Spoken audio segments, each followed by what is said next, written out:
All right. Page 261. All this had been combined by Lord Palmerston, who knew how to get his way with all the other secret chiefs. Not excepting Mazzini, Kossuth naturally favored the Masonic program. He wished death to the Tsar for having caused him to lose his position in Hungary. It is also easy to understand how Napoleon III was drawn into the affair. The chiefs of the sect only had to remind him of his oath as Carbonneau and show him the laurels to be won. Mazzini and Kossuth urged on the Crimean War, and English diplomacy prevented Austria from joining Russia. From then on, that power, being opposed by France, England, Piedmont, and Turkey, faced inevitable defeat, which happened after a war lasting 2 years.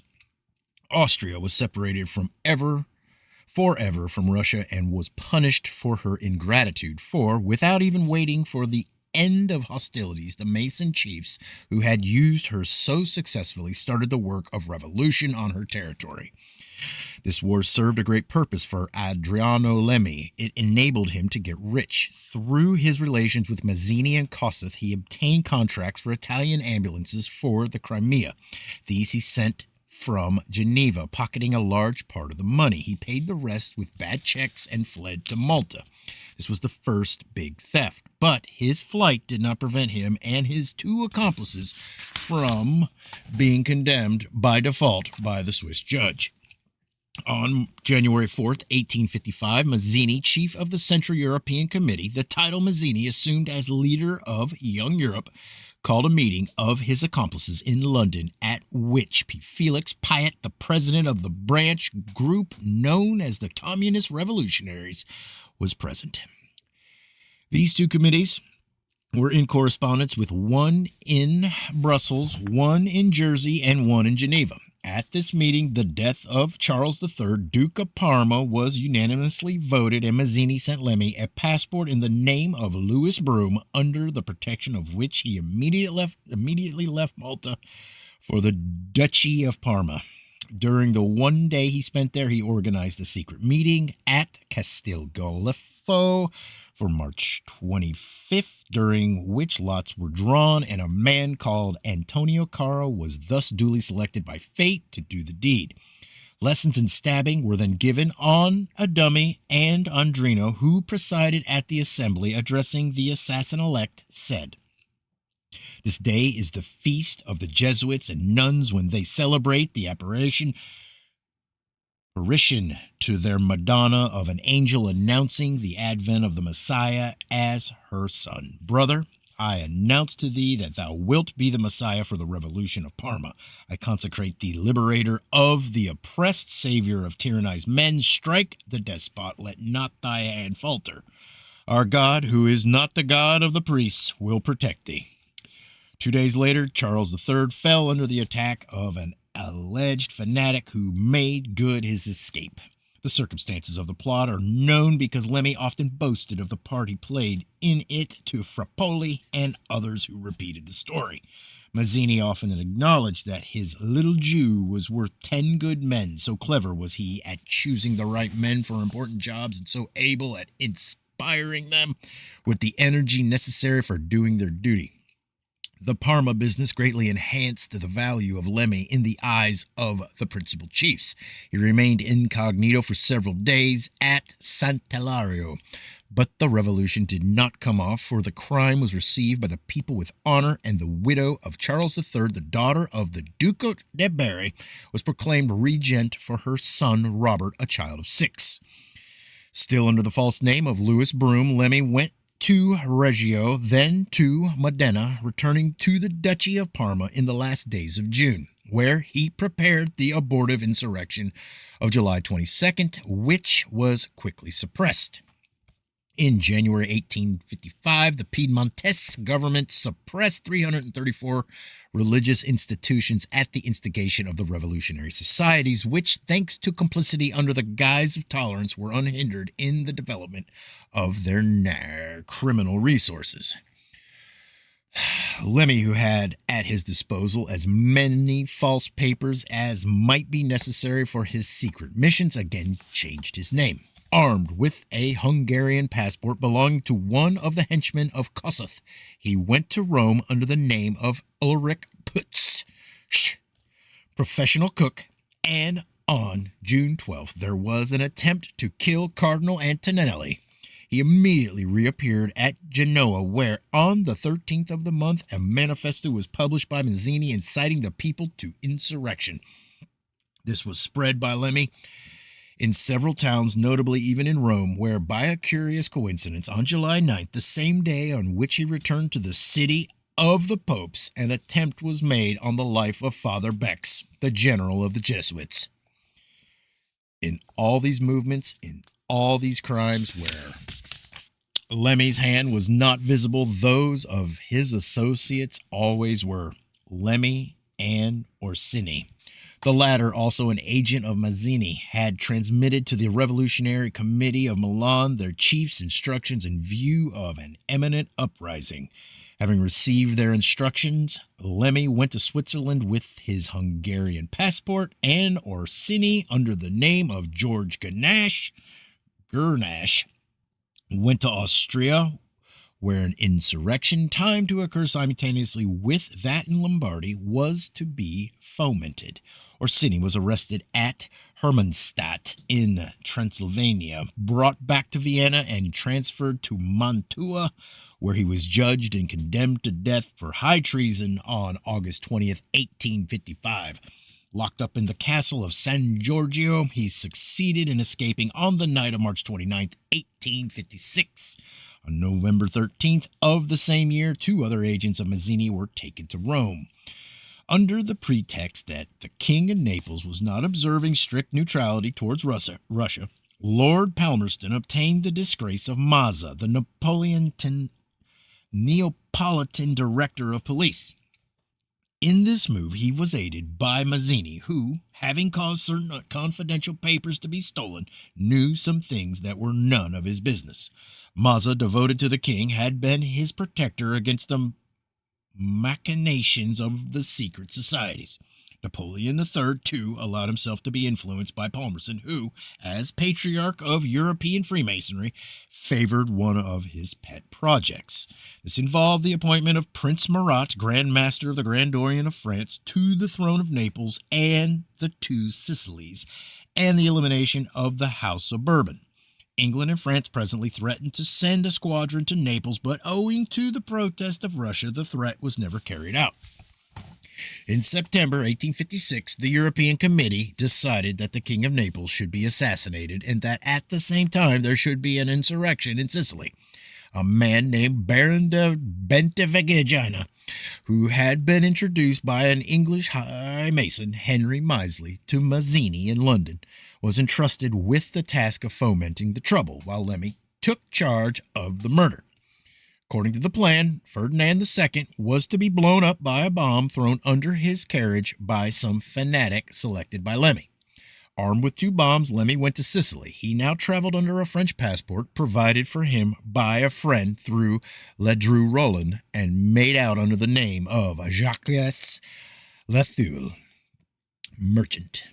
Everything was ready both in Palermo and Naples. The dates of the assassination of the king and the outbreak of the revolution were fixed for November 22nd, but the individual chosen to perform the deed, Filippo Carabi, suddenly lost interest in the project when he realized that the bomb destined for the king would also inevitably prove fatal to himself. Lemmy was angry over this unexpected check. It was then too late to recruit another executioner, but the disobedient Sicilian was eventually punished, for 5 years later he was murdered in a Neapolitan lodge where he had gone without apprehension. The archives of the Directory of Naples contain the details of the affair. The sequestrian of Carabri in 1861, his accusation before a secret tribunal, the terrible tortures to which he was subjected, and his last horrible agony, shrouded in mystery. Lemmy, now unable to have the assassination and the plot coincide, stayed on nevertheless in Naples, as he hoped to find a substitute for the defaulting murderer. On the appointed day, November 22nd, Bentivoglio raised the banner of revolt at Cefalù, near Palermo. Jacques Lathule, finding himself obliged to substitute another for the bomb method of assassination, induced a soldier called Agesilaus Milano to attempt the life of the king. So, while Ferdinand II was reviewing his troops, Milano stepped forward and struck him twice in the chest with his bayonet. Luckily for the king, the instrument bent, failing even to wound him. Milano was arrested, judged, and shot, but Mazzini, qualifying him as a martyr, had a commemoration medal struck in his honor. As for the insurrection in Sicily, it was suppressed. Bentavagina was captured and shot on December 20th, but Lemmy Lathule left the country as soon as he realized that things were not going well. His identity was never revealed and can today only be definitely established by the records of the secret Masonic trial of Filippo Carabe in the archives of the Directory of Naples. In 1857, a splendid farce was enacted by Piedmont. It has since been repeatedly proved that Cavour and Rattazzi were in agreement with the Mazzinians and the Galbarians with regard to the scheme for a united Italy under the House of Savoy. That is to say, they favored the dispossession of the legitimate sovereigns of the duchies of Tuscany, Parma, Modena, the Papal States, and the Kingdom of the Two Sicilies, and the wresting of Lombardy and Venice from Austria. In the eyes of the European monarchs who were not in the secret, Piedmont wished to appear innocent of any connivance in the plot, and to have been forced only reluctantly to acquiesce. The secretary and faithful friend of Count Cavour was the Piedmontese Isaac Artem, while Ulper, later rabbi of Turin and also the friend and counselor of Mazzini, was one of the most open advocates of Italian independence. A few Freemasons in English, French, and Prussian diplomacy alone knew what was being plotted, so the International Committee of London decreed an upheaval in Tuscany for the year 1857, and in order that Piedmont might not be suspected of complicity, it was arranged that an insurrection should be staged in that kingdom at the same time as the one in Tuscany. What a comedy! The insurrection occurred but failed in its object. In London the same year, Mazzini hatched a plot against Napoleon III. It was not the first, as the French emperor did not seem sufficiently active on behalf of Italian unity. It was decided to stimulate him by terror. Mazzini, Kossuth, and Ledru Rollin were reinforced in the Committee of London by Herzen, Buchan, Tur, and Klapka, and early in the year 1857, Palio Tebaldi, Giuseppe Bartolotti, and Paolo Grilli were chosen by Mazzini and Ledru Rollin to kill Napoleon. Mazzarinetti, another tool of Mazzini's, gave them 50 golden Napoleons when they left for Paris to perpetrate the crime, and, addressing them before their departure, Mazzini said, "You will study the habits of the emperor, and you will strike when you find the opportunity favorable." Mazzarinetti, Campanella, Timbaldi, Grilli, and Bartolottoni, the active tools of the plot, were all personal friends of Lemmy. To quote the words of the imperial attorney at the hearing of the Court of Assizes at Paris, August 7, 1857, when Grilli was sentenced to deportation, Mazzini and Ledru Rollin were the chiefs of all plots, the object of which was assassination. On January 14, 1858, at the door of the Opera House in Paris, another attempt was made on the life of the French emperor. 3 bombs killed 8 and wounded 156 persons. Some of the guilty were arrested, but others, among whom was our hero, Adriano Lemmy, now masquerading under the name of James MacGregor, escaped. Lemmy had come to Paris ostensibly to visit Giuseppe Mazzoni, his Tuscan compatriot, the professor of languages in the French capital. Orsini, who had taken the pseudonym of Alsop on reaching Paris, Pareri, and Rudio, the principal actors in the drama, were caught and condemned to death. The first 2 were executed, Rudio's sentence being commuted to hard labor for life. Orsini was not unknown to Napoleon III. Together, They had belonged to the Lodge of Cesena as members of the Carboni. That's Carbonari. In 1874, the General de Frenzy published the account of Napoleon's visit to his imprisoned assassin, who warned him that unless he showed a disposition to help the unity of Italy, other bombs were reserved for him. Napoleon acquiesced, and one saw the famous will of Felice Orsini published by the Imperial Officer Journal, which enabled the French deputy Monsieur Keller to remark before the legislative body on March 13, 1861, that the Italian War was the execution of the will of Orsini. We must here be permitted of somewhat lengthy digression unfolding the progress of political corruption and its affinity with secret societies. As a result of the Orsini conspiracy, Palmerston sponsored the Conspiracy to Murder Bill, a measure framed to hamper international assassins in the free use of English territory for hatching plots against foreign potentates. The bill passed its first reading in Parliament, Disraeli voting for it, but at the second reading, Milner Gibson, a radical, moved an amendment which was in effect a vote of censure on Palmerston and a challenge to the French. This was eventually carried by 19 votes, Disraeli's support being, of course, the decisive factor. An explanation of this change of front is afforded in Ashley's Life of Lord Palmerston. Seated in the Peers Gallery, Lord Derby listened to the debate and watched the tide rising against the Prime Minister. Convinced that he could be overthrown, he sent hasty word to his lieutenant that they should take it at the flood which led to office, and thereupon Disraeli plunged into the stream.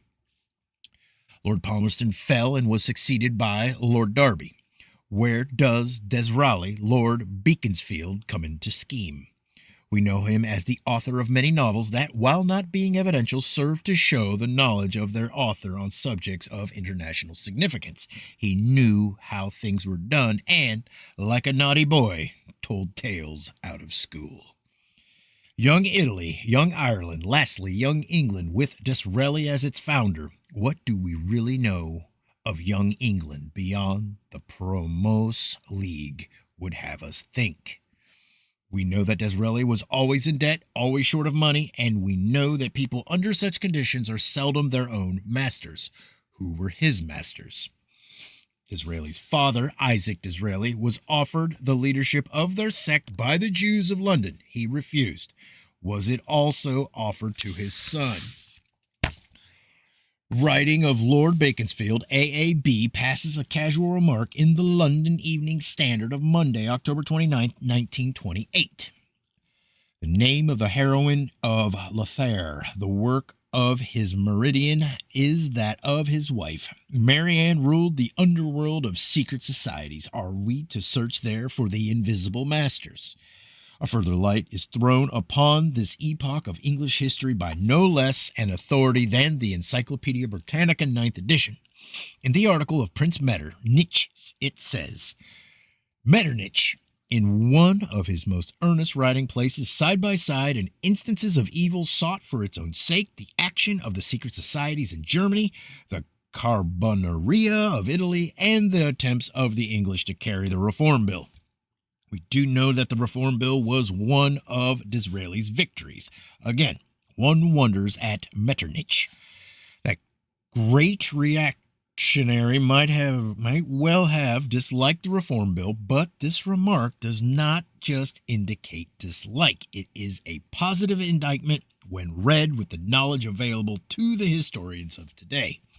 Therein lies a singular coincidence of facts.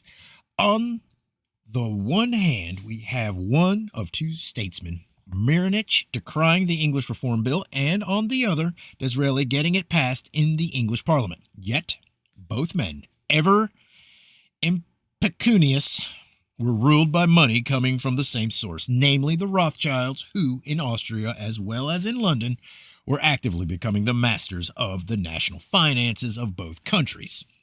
In 1862, the First International came into being, and the part played in it by such Freemasons as Karl Marx, Toland, Freiburg, Varlin, Camelnate, Besley, Malone, and Corbone is well known. Yes, that's where I will stop. All right. Where am I? 271. But the return to the program of Young Italy. The Piedmontese were not quite satisfied with the results of the hasty Treaty of Villafranca, 1859, but the revolutionaries had attained their object as far as Tuscany, the Duchess of Parma and Modena, and the Pontifical States were concerned, though they did not dare to dispossess the Pope without some preliminary political maneuvers. The revolution in the kingdom of the Two Sicilies had failed again, but it was soon to succeed. By way of retaliation, the International Committee of London began a propaganda in Lombardy among the students in the colleges, as a result of which the University of Prava was forced to close. This movement, which started in December, was the precursor of the coming war. Lord Palmerston's plan was in process of realization. To Francisco Crispi, a tool of Lemmy, was now assigned the task in which he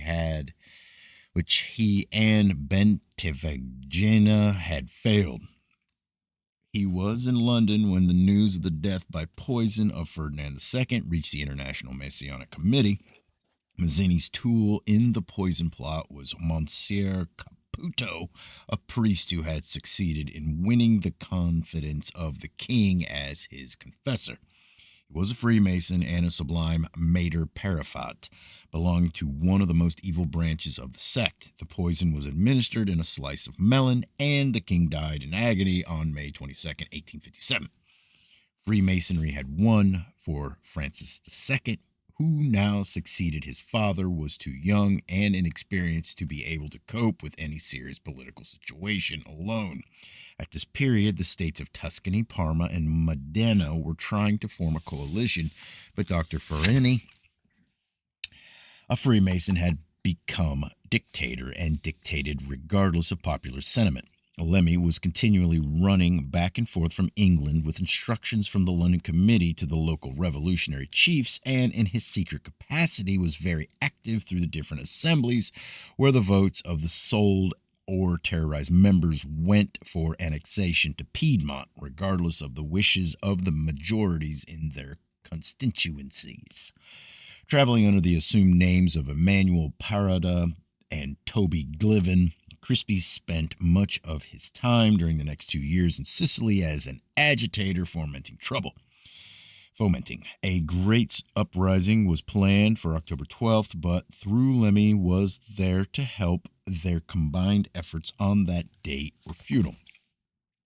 Still, they persisted, and by propaganda and underground work, they prepared for the great event of 1860, when Garibaldi, Grand Master ad vitam of ancient and accepted Scottish rites at Palmero, landed at Marsala with his famous 1,000 on the 11th of May. He found everything ready. His expedition would, however, have failed had it not been for the Piedmontese gold which bought the chief functionaries of the King of Naples, one of whose ministers, Libero Romano, was chief of Sicilian Masonry and presided at the Scottish Consistory at Naples. Francis's friend and confidant, General Nusanti, Duke of Maggino, was bought by Cavour for $4 million. Couple typos. Organized at Genoa by Dr. Bertani, this supposedly spontaneous act of the famous general, which the government of Victor Emmanuel publicly disavowed, was organized by Cavour, who furnished the money by drafts on Mr. Bomrini, director of the bank, as proved by a letter written by the king himself to the American Commodore William de Rohan. June 27, 1860. Commander, I enclose herewith Medici's, one of Garibaldi's generals, 2 letters which you will put into other envelopes and give to Cavour. I have already given 3 millions to Bertani. Return immediately to Palmero to tell Garibaldi that I will send him Valerio instead of Lafarna, and that he is to advance at once on Messina, as Francisco, the King of Naples, is on the point of giving the Napolitans a constitution. Your friend, Victor Emmanuel. This letter, which was published in Rome in 1881 by the son of Victor Emmanuel in the Fanfulla with an article by Commodore William de Rohan, was never challenged. Margiotta then adds, there is little more to be said concerning the connivance of Cavour and Garibaldi. Victor Emmanuel did nothing against his wish, as the official newspapers allege. Excuse me. For everything that happened in 1860 was settled in advance. It was necessary to save appearances and to deceive Russian and Austrian diplomacy, which was not in the secret. So that was Cavour's reason for allowing Garibaldi to play the part of an undisciplined revolutionary, taking on himself alone the responsibility of his adventures. The policies of the Grand Master Cavour and the Grand Master Mazzini, each representing two different Masonic currents emanating from different sources, met on the issue of the destruction of the papacy, which it was hoped to submerge through the unification of Italy. Cavour aimed at the unity in the form of a constitutional monarchy under the House of Savoy, and Mazzini, Austrian Minister de Bost, to allow united Italy freedom to march on Rome. France, subsequently abandoned by Italy, met her fate at Sedan in 1870, and Bismarck used Mazzini and Italian Freemasonry to break the Franco-Italian alliance and to force Victor Emmanuel to take Rome in spite of the wishes of the French people. When the Franco-Prussian War broke out in 1870, the time of revolution was ripe. In July, shortly after the declaration of hostilities, the Italian revolutionaries held a mass meeting in the theater of Milan, organized by the most notorious and dreaded agitators in Italy. After this public meeting, there was a secret political one attended by 15 high masons. Those present, according to Oreste Cookie, who was told of it by Fabrizi himself, were Dr. Timoteo Roboloni, Francisco Crispi, Colonel Cucci, Asperoni, Bertani, Fisburizzi, Francopoli, Caroli, Razatazzi, Samit, Doda, Moroli, Sinio, Constantini, Mancini, and General Raffaello Cadorna. The object of this conference was to determine the line of conduct to be adopted in the event of the defeat of Napoleon's army, and it was decided to send Cucci to Bismarck to obtain from the Prussian government the necessary arms to go to Rome should Victor Emmanuel persist in his attitude of vacillation. Cucci accomplished his mysterious mission, and Bismarck concluded a deal whereby Prussia was to furnish guns and money to the Italian revolutionaries, in return for which they were to keep up agitation to prevent an Italian alliance with the French nation. Everything was ready. Still, Victor Emmanuel hesitated.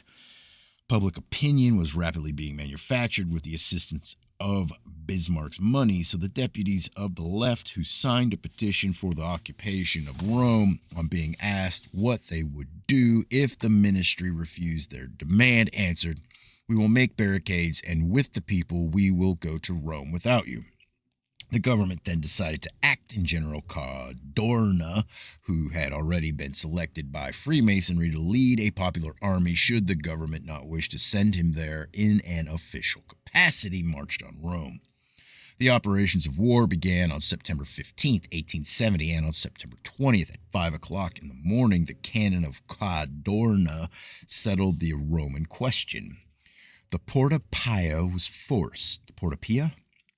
The sacrifice was accomplished. Freemasonry had triumphed.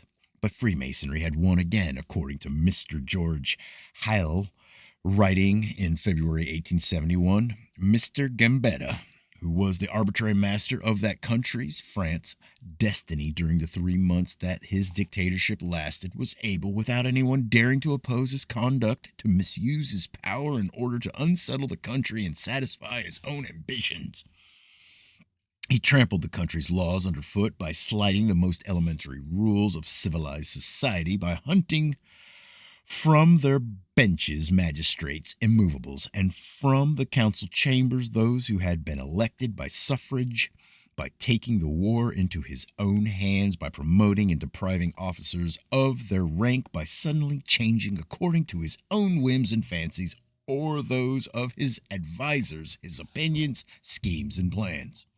Such indeed is the example given by all the demagogues who act in the name of the people. In the discussion concerning the fate of the fomenters of the Commune, Gambetta made one of his most eloquent speeches, the result of which was that a vote of amnesty was passed in their favor. In 1871, he further consolidated his power by issuing a decree declaring that the former servitors of the empire would be ineligible to membership in the National Assembly, which was convened to ratify the treaty with Prussia. By this time, Andrea Lemmy had attained prosperity and became the owner of vast estates near Florence. Mazzini died on March 11, 1872, and at his request, Lemmy was appointed by Albert Pike to succeed him as chief of the Sovereign Executive Directory. In 1870, the Marquess of Ripon, who had succeeded the Earl of Zetland as Grand Master of the Grand Lodge of England, resigned his office and became a Roman Catholic.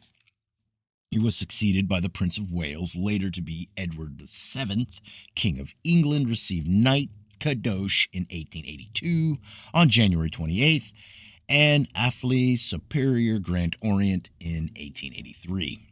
Andrea Lemmy, a Palladist, though not yet a member of the Supreme Council of Rome, soon concluded that the secret superior authority conferred on him could best be enhanced in Italy by smashing the various Supreme Councils for the benefit of one.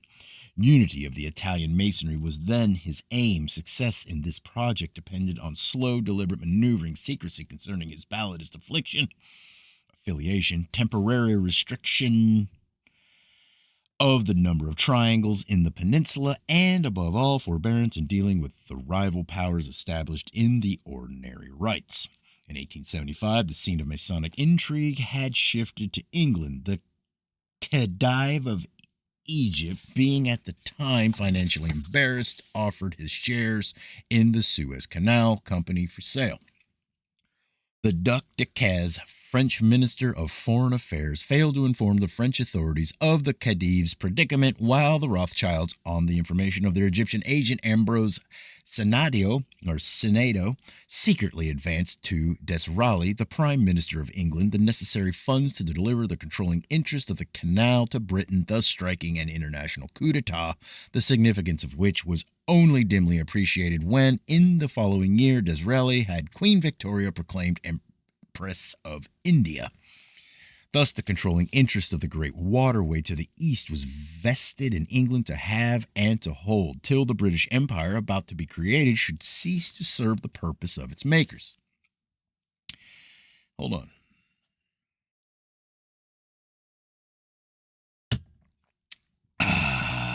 In June 1877, Andrea Lemmy became an ordinary member of the Grand Orient of Italy at Rome, of which Giuseppe Mazzoni was Grand Master, keeping this affiliation secret until 1883, when he let it be known that he was joint Grand Master with Giuseppe Petroni.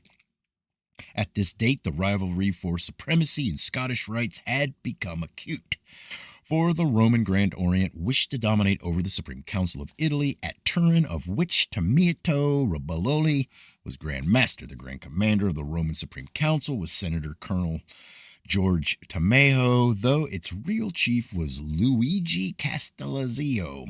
With the secret aid of the latter and the further assistance of Count Penicini, Tamaggio was induced to abdicate his rights for 50,000 francs, and on January 21st, 1885, the Supreme Council of Rome was absorbed by the Grand Orient of Italy.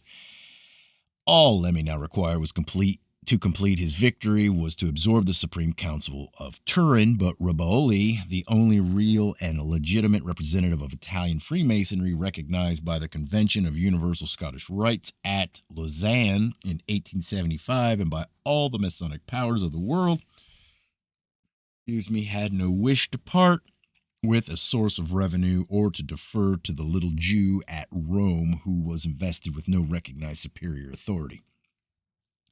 Lemmy, who well knew that his secret title of Palladis Chief assured him eventual supremacy, addressed himself to the sovereign pontiff at Charleston, Albert Pike, to whom he explained the danger of Italian Masonry of such intense dissensions and the necessity for fusion in the great struggle against the Vatican, stating further that the authority of Rome, the capital of Italy since 1870, must be recognized by the foreign Masonic powers.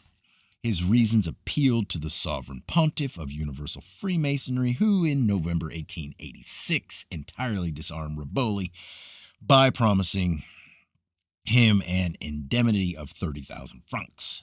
Riboli acquiesced, and the money was handed out from the central fund of the order. In the Supreme Administrative Directory of Berlin, the payment of this sum is recorded in the balance sheet of 1887 under the heading of exceptional expenses in the following terms. Suppression of the Supreme Constitution of Italy sitting at Turin extraordinary indefinitely allowed to FTR on the proposal of the FAL and approved by the Secret Committee of February 28th, 30,000 francs. Before pocketing his 30,000 francs, Riboli raised a great row, abusing Lemmy and objecting to the fusion of the Supreme Council of Turin with that of Rome. Ignoring the fact that in 1885 Tamaho had received 50,000 francs for the same reason, he sent protest broadcasts in the shape of balusters demonstrating the legality of the Supreme Council of Turin and the illegality of that of Rome Century. Many Freemasons rallied to his assistance. A great movement was started to do away with the despotism of Lemmy, and numerous lodges were founded under the obedience of Turin. Lemmy, however, being chief of political action in high masonry, had a great advantage over his opponents, but he could not make good his title before the lodges, 9/10 of whose members ignored the very existence of universal central masonry, the secret of which was to be kept under penalty of death. On the other hand, this was solely a matter concerning Scottish rights, for the protection of which the Supreme Council of Switzerland existed as the executive power of the Scottish Confederation. This council is distinctly separate from the secret executive of Central High Masonry, whose one concern is international politics, so no confusion was possible. During a 9-month campaign, Lemmy's opponents gained many adherents for Riboli, who, suddenly reversing his position, capitulated on the intervention of Albert Pike. 30,000 francs had done the trick. For the benefit of his dupes, Pike had deceitfully declared in the fundamental constitution of high masonry that the constitution, statutes, and regulations of each rite would always be respected by Charleston. In order to propagate Lemmy, he tore up that rite of which Riboli believed him to be the patriarch and president. Hold on. Oh, man, this just goes for... I'll go to here. Okay. The Supreme Council of... How long have I gone? Okay, yeah. The Supreme Council of Lausanne was much embarrassed inasmuch as, where Scottish rights was concerned, it was obliged to admit that Lemmy's opponents were in the right, and that, as a Scottish rights Mason, he, as Patroni's successor, the chief of political action of secret high masonry, was a rebel. In an effort to beat the devil around the bush, Riboli and Tamaho, pretending to take Lemmy as their temporary delegate, accepted for themselves the empty honorary title of Sovereign Grand Commander ad vitam, while Lemmy became Sovereign Grand Commander delegated, invested in the real power. Italian Freemasonry was united. A meeting was convened at Florence in January 1887 by Tamaho and Riboli, at which 7 brothers from Rome and 7 from Turin, under orders from Charleston, ratified this agreement. Lemmy misappropriated Masonic funds and profited by his position to exploit everyone, during which period he frenzied finance. He pocketed over 400,000 francs. Many complaints of his conduct were sent to the Supreme Directory of Charleston, but while passing through the hands of Phyllis Walder, who shared in the loot, anything to Lemmy's discredit was suppressed, never reaching Pike, who trusted him till the end. It was in 1881 that Lemmy had embarked on his campaign for the de-Christianization of Italy, giving under his invisible direction and organization to the scattered forces of anti-clericalism. Mazzini had made no mistake, for Lemmy persecuted the church with a savage hatred. During the Masonic Congress held at Milan in 1881, the following resolutions were adopted. Do that next time. All right. During the Masonic Congress held at Milan in 1881, the following resolutions were adopted. 1. Measures are to be taken to counteract the work of the institutions known as Rufus Pies charitable works, which were founded by clericalism to corrupt the people under the misnomer of charity. The morals of the country thus endangers need reforming as well as the laws. 2. Women are henceforth to be eligible for Freemasonry, and feminine lodges are to be founded as soon as possible. 3. It is deemed necessary by the Congress to establish workmen's lodges in the city as well as in the country. These lodges to be free except for a nominal fee to cover unavoidable expenses. 4. It is decided to institute a corps of secret Masonic messengers whose mission is to transmit to all lodges the orders and instructions of the chief. These messengers are to be chosen from among Masons having no personal encumbrances and whose devotion to the order has been long standing. They are to be registered at no particular lodge, deriving their powers directly from the central authority of Italian Masonry. A corps of brother propagandists, this is 5. A corps of brother propagandists, themselves unknown as Masons, is to be created. They are to travel from town to town as peddlers and merchants of all kinds, spreading everywhere, notably among the rural populations, opinions favorable to Masonry. In the course of their peregrinations, they are to abstain from visiting local Masonic lodges and are to be known as traveling brothers. 6. Should the order wish to initiate a personage of very high social rank, or one who, in the opinion of the Grand Master, should happen to be in a position demanding the strictest secrecy, his initiation need to be known only to the Assistant Grand Master or the Grand Secretary and the Grand Treasurer. 7. The Congress declares the solution of the social questions and the winning for the legitimate workers of their rights to be its chief concern. The lodges are authorized to hold debates on the most practical means of obtaining governmental support for all measures tending to abolish pauperism and the improvement of the lot of the working classes. This, the 7th resolution of the Congress, to be made public. 8. The liberal forces of Italy are to be secretly organized, and the lodges are to act in such a way as to gain for Freemasonry a majority of the national representation in Parliament. The Congress adopts for Italy the rule passed by the Grand Orient of France in 1848, under the title Messianic Rules to be followed with regard to elections. 9. The Congress declares the chief object of the efforts of Italian Freemasonry to be, for the present, to obtain from the government: A. The regulation of the ecclesiastical patrimony, the property of which belongs to the state and the administration of which belongs to the civil powers. B. The strenuous application of all existing laws guaranteeing to the civil society its independence with regard to clerical influence. C. The enforcement of existing laws by virtue of which religious congregations are to be suppressed, and the suggestion of measures calculated to prevent these laws from being evaded. D. The promulgation of the law relating to the property of religious bodies, confiscation. E. The suppression of all religious instruction in the schools. J. The creation of schools for young girls where the pupils can be protected from any kind of clerical influence. 10. Finally, the Congress decided to create a Masonic initiative. Hold on. Finally, the Congress decided to create a Masonic initiative, one great politically nonpartisan, anti-clerical party whose object would be to fight and destroy clericalism by any means and all means.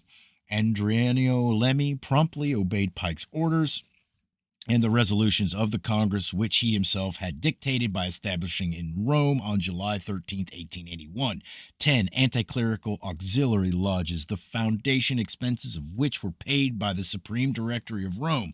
By his order, similar lodges were founded in almost every important town of the peninsula. Lemmy is a Satanist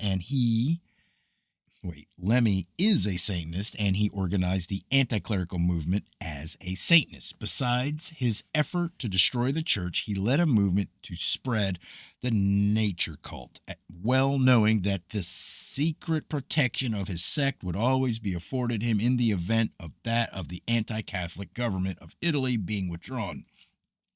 This sect does not as yet dare to reveal its supreme aim, as says the chief. The world is not yet ready to receive enlightenment by the true light.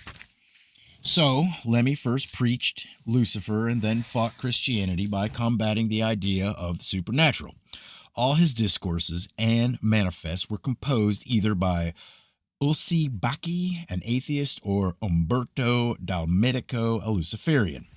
His instructions to the Italian anti-clericals were also put into operation by the Freemasons of other countries, for the supreme object of the sect is the suppression by a terrible social upheaval of the religion of God and its substitution by that of Satan, known to the dupes of Masonry as the great architect of the universe. On November 21st, 1888, Lemmy wrote Pike a letter appealing for help in his fight against the Vatican. The letter closed with the following paragraph. Help us in our struggle against the Vatican, thou whose authority is supreme, and under thy impulse all the lodges of Europe and America will rally to our cause. Pike needed little urging and immediately fell in with Lemmy's plans. On March 30th, 1889, the Mother Lodge Archimede took the initiative in an effort to shake off Lemmy's tyrannical yoke by announcing the formation of the Masonic Federation of the Independent Lodges of Italy. Lemmy was much perturbed by this effort and secession, which he finally succeeded in crushing by use of the power of gold. After the Federation had called a second Congress, he sent one of his secret agents to Palmero with 10,000 francs to buy off the Scalzi brothers. Discord was thus sown in the ranks of the Federation. Soon, the disintegration was complete. The center of Palmer vanished and opposition was crushed.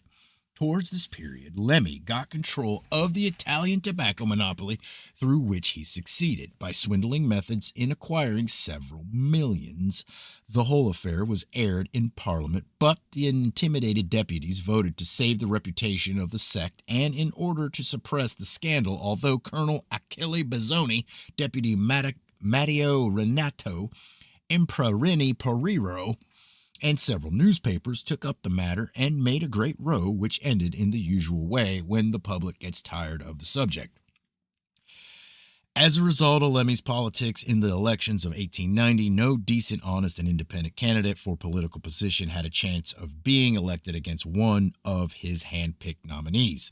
Italian politics became a Freemasonic monopoly, and the people were mercilessly exploited by the dregs of society, backed by Lemmy and his money, much of which was extorted from the Banca Romana.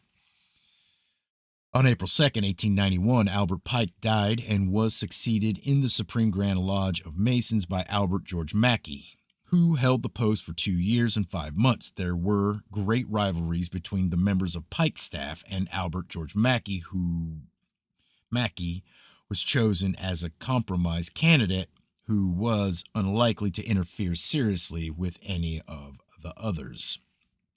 With neither strength of character, energy, nor activity, he was no match for Lemmy, who aspired to the supreme Masonic power as well as to the handling of the Masonic central funds for the expenditure of a large part of which no account was required by the Supreme Directory at Berlin. The international organization was now a formidable machine composed of 77 triangular provinces, the Archdiocese of High Masonry, and 33rd Lotus Mother Lodges, the founder lodges and generators of Palladism. With Phyllis Walder as accomplice, Lemmy lost no time in starting to undermine the power of Charleston, but to realize this project, it was first necessary to create a movement in the triangular provinces. To this end, he employed his secret political agents of the Executive Directory of Rome, practically all of whom were Jews. These agents were registered in the Central Directory only by a number and a special Masonic name, and were unknown even to the Grand Masters of the provincial lodges, as well as to the brothers and sisters at the head of the Lotus Mother Lodge.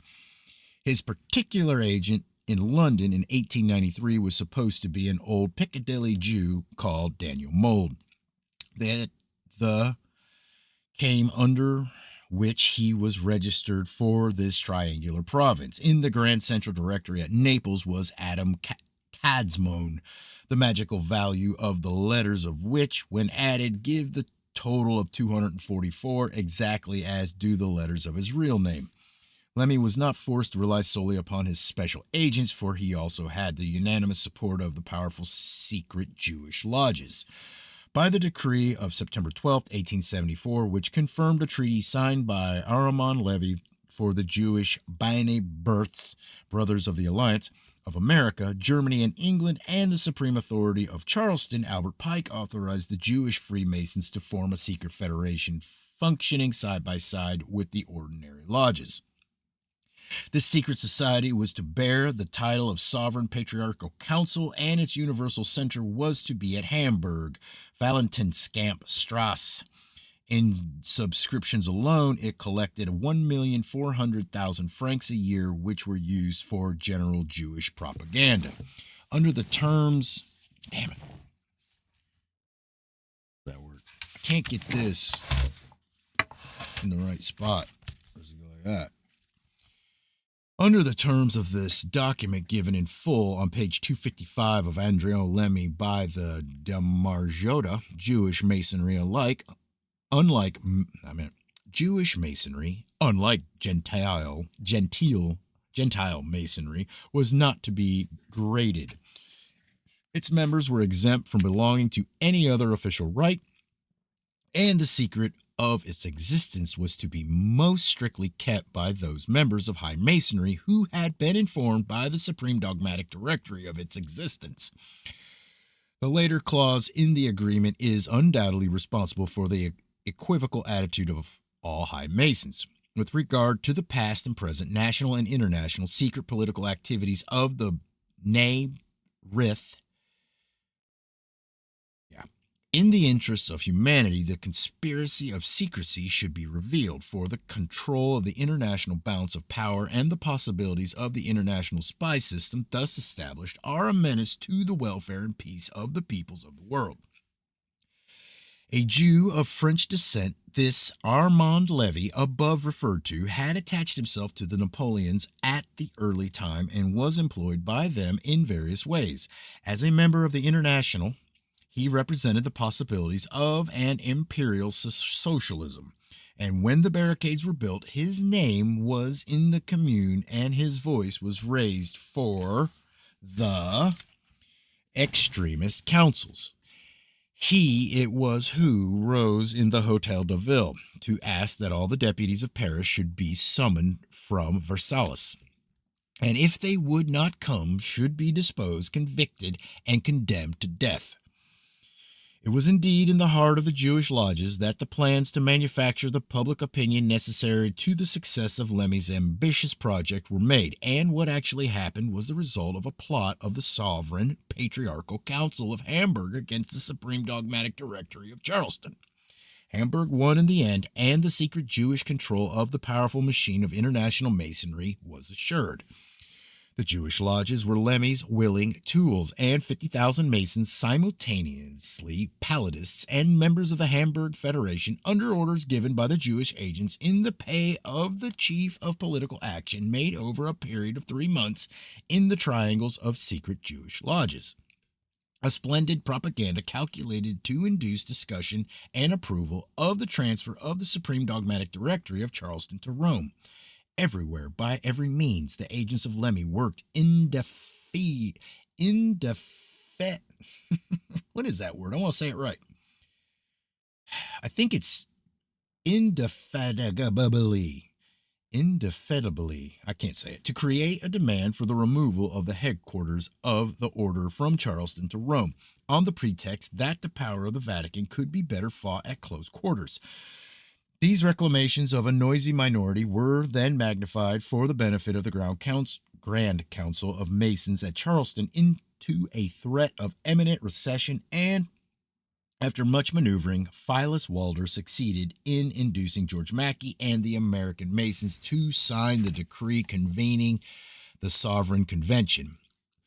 Walder, having remarked that Lemmy was not to be a candidate for the Supreme Grand Mastership in case of the passage of a vote of transfer, of which he maintained there was no danger, seeing that the majority of the triangles favored Charleston as the seat of high masonry, the American Masons, overconfident of the outcome of the convention, overlooked the importance of the choice of the town in which it was to meet. On May 20th, 1893, after all the delegates had been elected, Lemmy suddenly launched his decree of chief organizer, appointing Rome as the convention city. Had everything been straight, Charleston would have come out of the trial of the secret convention with a majority of 52 votes, for only 25 provinces favored the move to Rome, but to Lemmy, all ways, including bribery and crime, were good. On the eve of the opening of the convention, 14 of the delegates favoring Charleston were suddenly taken ill, and elections for substitute delegates were held in 5 of the Grand Triangles, but in the remaining 9, the provincial Grand Masters, owing to lack of time or some other reason, referred the matter by telegram to Charleston. George Mackey answered, "Send Bovio, proxy, to provide a European substitute." It was suicide. Bovio, Grand Master General of the Grand Central Directory of Naples, and his lieutenants were entirely devoted to Lemmy, in whom George Mackey continued blindly to confide. The 9 sudden illnesses of the American delegates, the only ones he knew of, had failed to open his eyes, and he continued counting 52 votes against the transfer. Apart from 2 or 3 American delegates, all those who landed in England in August and were entertained by the Mother Lodge of the Lotus of England in the secret temple at 32 Oxford Street, Frascati's, were oblivious of the imminent crisis. When the Grand Central Directory of Naples received these proxies, 9 Italian delegates were named to represent Cleveland, Memphis, Guatemala, Havana, Caracas, Lima, La Paz, Treinta y Tres, and Port Louis, one of whom abstained from voting while the rest cynically voted against the wishes of the province they represented. Okay. The count of the ballots gave the following result out of 77 delegates. 48 delegates for the transfer to Rome, 25 delegates against the transfer to Rome, 4 delegates not voting the transfer to Rome. After this essentially fraudulent transfer of the real Masonic power from Charleston to Rome, the rest was easy. The 10 Masons of Charleston retained their empty titles in an honorary capacity, while Lemmy, now self-styled sovereign pontiff, named 10 other active Masons, but owing to the difficulties attendant on the meetings of these widely dispersed magnates, he created a Supreme Triangle with 2 assistants, Carducci and Ferrari, the members of which were...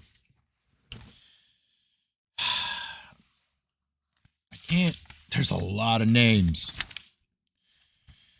I don't know if I should go through all these because I can't even pronounce half of them, but I guess I've gone this far. I'll try. The members of which were Patriarch Emeritus Mason, Germany, Fendel, at Leipzig. Patriarch Emeritus Mason of India, Hobbes, at Calcutta. Patriarch Emeritus Mason, Hungary, Antal de Barricas, at Budapest. Patriarch Emeritus Mason, Austria, W.J. Clark, at Melbourne. Patriarch Emeritus Mason, England, David Sandman. I mean, it's got this stuff, DIN-476 at London. I don't know what that means, but I'll start reading it too. Patriarch Emeritus Mason, France, Follette. Jesus. Tippereth-1255 at Paris. Patriarch Emeritus Mason, Egypt, Gerasimos Pogo, Netska-1165 at Alexandria. Patriarch Emeritus Mason, Spain, Miguel Morata, Hod-816 at Madrid. Patriarch Emeritus Mason, Chile, B. Almanos Gonzalez, Essad-1152 at Valparaiso. Patriarch Emeritus Mason, Belgium, Goblet de la Villa, Malkuth-697.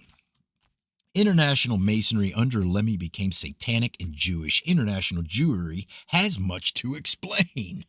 Lemmy died in 1896 and was succeeded by Ernesto Nathan, an English Jew, who, in view of the intimacy which had existed between his mother, Sarah Nathan, and Mazzini, who said to have been the latter's natural son, Lemmy left a son called Silvano Lemmy. In 1895, a charismatic Masonic group calling itself the Grand Orient of Italy was founded on March 5, 1899. It held a meeting at which it adopted a constitution of its own, after which Lemmy's Grand Orient and the new one settled down to a state of secret civil war. Secrecy was imperative, for prior to 1895, the row between the various Masonic factions had become so acute with the profane public that the profane public had begun to get seriously interested in the political Masonic affairs of the contending factions. The outcome of this dispute was the exposures made in the following books. Oh man, they're all in French. Memoirs d'un ex-paladiste and Le 33rd, Crispy by Diana Vaughan. Le paludisme et y a-t-il des familles dans la Franca-Macaroni by Leo Taxel. Adrio Lemmy by Domenico Margiotta. Le Début à ex Sickle by Dr. Batil. La femme et l'enfant dans la Franc-Macaroni and La Franc-Macaroni Universelle by A. Delarive. La Amenie Sociale by Paul Rosen. Satan et Si by Paul Rosen. To inaugurate a policy of suppression, these revelations were shown to have been a hoax, a mystification. The maneuver was successful. On the 19th of April, 1897, the author, writing under the pseudonym of Diana Vaughan, mysteriously disappeared, and Leo Taxel publicly repudiated his own allegations against Freemasonry. Once again, the public heard, believed, and forgot what happened to palladism, the Superite. At the foot of page 76 of Mrs. Nesta Webster's Secret Societies, we find the following note. Thus Hastings' Encyclopedia of Religion and Ethics omits all reference to Satanism before 1880 and observes, the evidence of the existence of either Satanists or Palladists consists entirely of the writings of a group of men in Paris. It then proceeds to devote 5 columns out of the 6.5 which compose the article to describing the works of 2 notorious romancers, Leo Taxel and Bataille. There is not a word of real information to be found there. Indeed, we owe Mrs. Webster a debt of gratitude for thus drawing our attention to this curious effort in an otherwise presumably reliable work to eliminate certain phrases of religious history. Those phrases are the personal histories of Albert Pike, the great Freemason, and Giuseppe Mazzini, the great revolutionist. Hold on. I'm not reading the footnotes. You really should buy this book. There's a lot of shit that there's a lot of shit in this. the great revolutionist.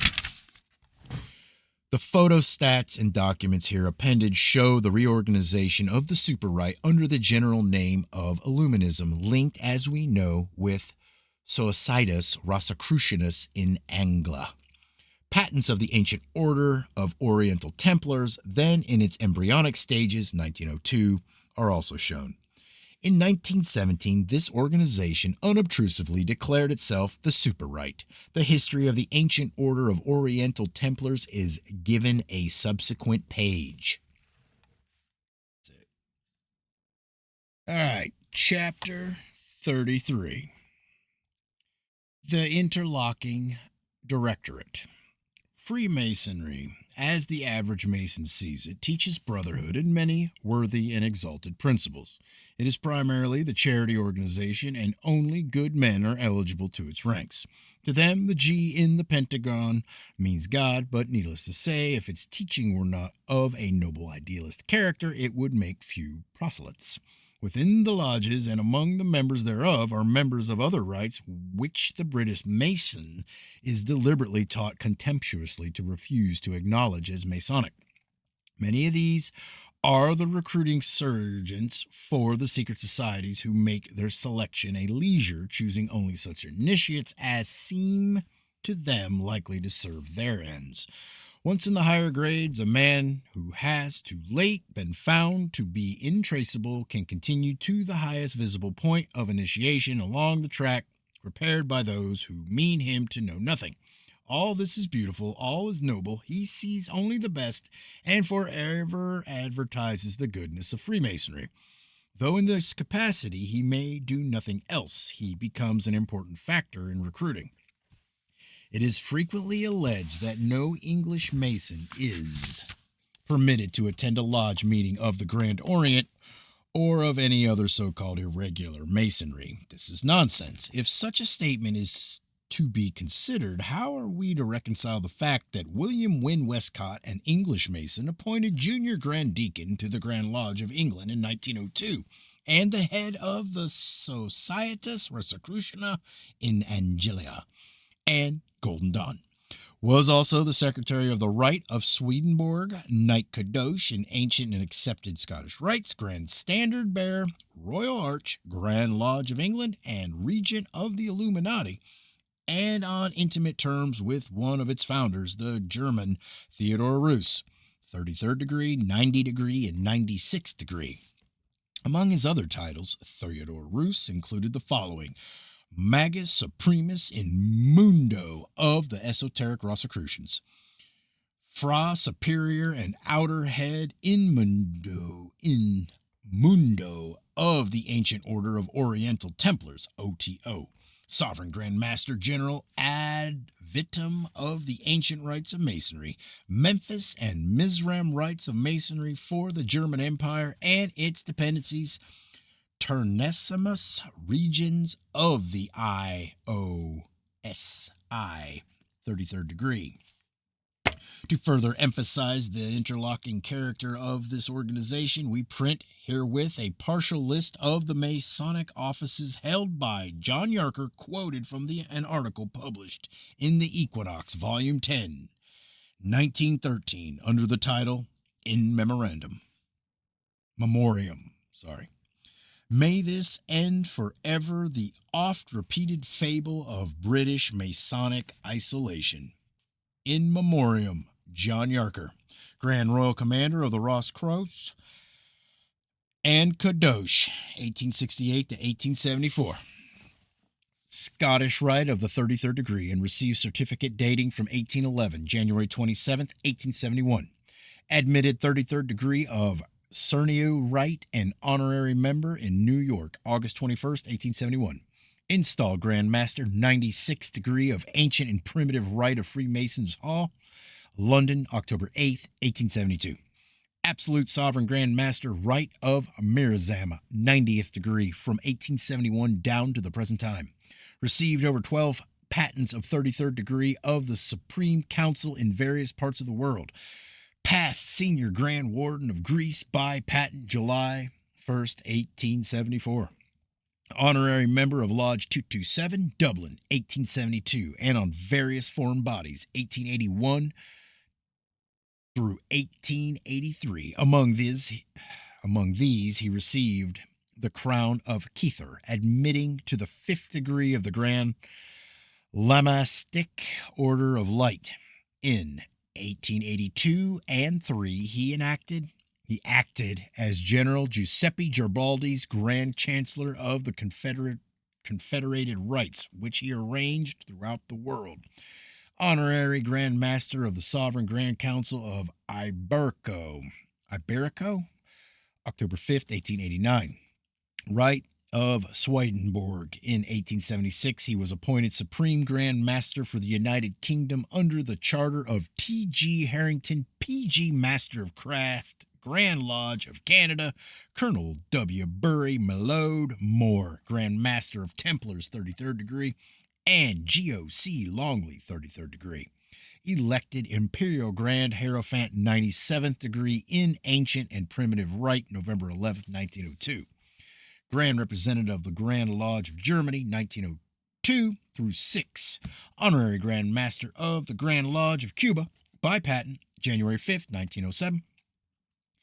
Honorary Grand Master ad vitam of the United Supreme Grand Council of Italy at Firenze and of the Society of Alchemica, etc., 1910 through 12.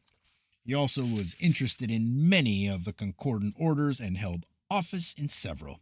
He was appointed president of Sat-Bai of Prague and was co-sponsor from 1871 to 1912. Head of the Rite of Ishmael in England in succession to Dr. Mackenzie and Major F.G. Irwin. Chief of the Red Branch of Erie in succession to Major F.G. Irwin. High Priest of the 7th degree of Knights Templar Priests, Manchester, revived from 1868 to 1875. Moreover, from the correspondence of Theodore Roos, we find that John Yarker was also the delegate from the Supreme Council Martiniste de France. Again, we find that this same Theodore Roos, above mentioned, seems to become eligible in the eyes of William Wynne Westcott and John Yarker to be the founder of the 6th Swedenborg Lodges in Germany, chiefly on the grounds that he was an English Mason. Presently, we find that Theodore Roos, English Mason, is the delegate of the A and P Rite of Memphis from Spain and Bulgaria to Germany and from Germany to England. Later, we find him on intimate terms with Pappus, the head of the Martinist order in France. Turning to the photostat of a patent which we reproduce, we find a document which speaks for itself. It is signed Theodore Roos, 33rd degree, 90 degree, 96 degree. John Yarker, 33rd degree, 90th degree, 96 degree. Franz Hartmann, 33rd degree, 90 degree, 95th degree. And Henry Klein, 33rd degree, 95th degree. In his testimonial as Special War Correspondent, Theodore Roos inclines the following letter. That is all in French. So, while casually perusing the Masonic Yearbook for 1922 English Grand Lodge, we find on page 522 under the following heading. Foreign Grand Lodges, East Hemisphere, Italy. Grand Orient of Italy, Grand Master Gustavo Canti. Deputy Grand Master Carlo de Andres. Director of the Grand Secretary's Office, Ulysses Bacchi. Then, turning to page 286 of our book, we find that many years ago, Ulysses Bacchi was one of Andrino Lemmi's most efficient assistants. All this belongs to the realm of history and research, but at last let us base the future on knowledge of the past and not build the Temple of Solomon on the ruins of the British Empire. All right. On to part 2. Associations of the 16th Century, Chapter 34, The Illuminati of Spain, founded in 1520. The Illuminati, a Spanish sect called the Alumbrados, was founded about 1520. Ignatius Loyola was a student at Salamanca. I think, 1527, was tried by an ecclesiastical commission for alleged sympathy with this sect, but was acquitted with an admonition. See Encyclopedia Britannica, 9th edition, Art Illuminism. All right, chapter 35, The Order of the Jesuits, founded 1541. We give the following quotations from the Encyclopedia Britannica in spite of its marked anti-Jesuit bias solely to register certain historical facts, leaving their interpretation to the personal judgment of the reader. The Company of the Jesuits was founded by Don Inigo de Loyola, Ignatius Loyola, a Spanish nobleman and a soldier, on April 5, 1541, at the Church of St. Paul without the walls near Rome under the sanction of the Pope, Paul III. It has 6 grades. These are novices, scholastics, temporal, coadjutors, professed of the 3 vows, and professed of the 4 vows, the latter 2 grades being the only ones which confer a share in the government and eligibility for the offices of the society. Its head, virtually a commander-in-chief, is known as the general. He wields absolute power over the members who are pledged to blind obedience. The general claims his authority from the Pope. The 4th vow is one of special allegiance to the Pope, promising to go in obedience to him for missionary purposes whensoever and whithersoever he may order, a pledge seriously qualified in practice, however, by the power given to the general of alone sending out or recalling any missionary. The question has long been hotly debated whether, in addition to these 6 avowed grades, there be not a 7th, answering in some degree to the tertiaries of the Franciscan and Dominican orders secretly affiliated to the society and acting as its unsuspected emissaries in various lay positions. This class is styled in France Jesuits of the Short Robe, and some evidence in support of its actual existence was alleged during the lawsuits against the company under Louis XV. The Jesuits themselves deny the existence of any such body and are able to adduce the negative disproof that no provision for it is to be found in their constitutions.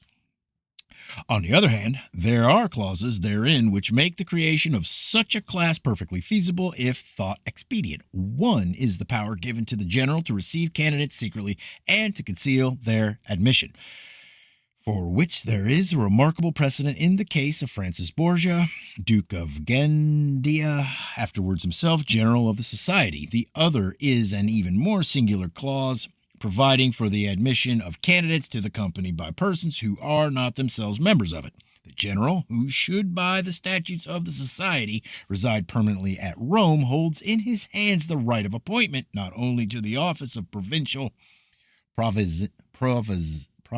yeah, I said it right, over each of the great districts into which the houses are mapped, but to offices of each house in particular. No shadow of electoral right or even suggestion be recognized.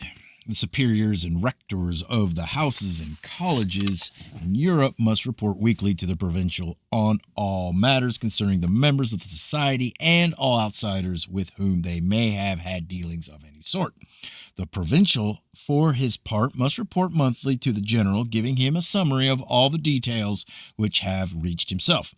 But as a check on him, all superiors of houses in his province are to make separate reports directly to the general once in 3 months, and further to communicate with him without delay every time any matter of importance occurs, irrespective of any information which the provincial may have forwarded.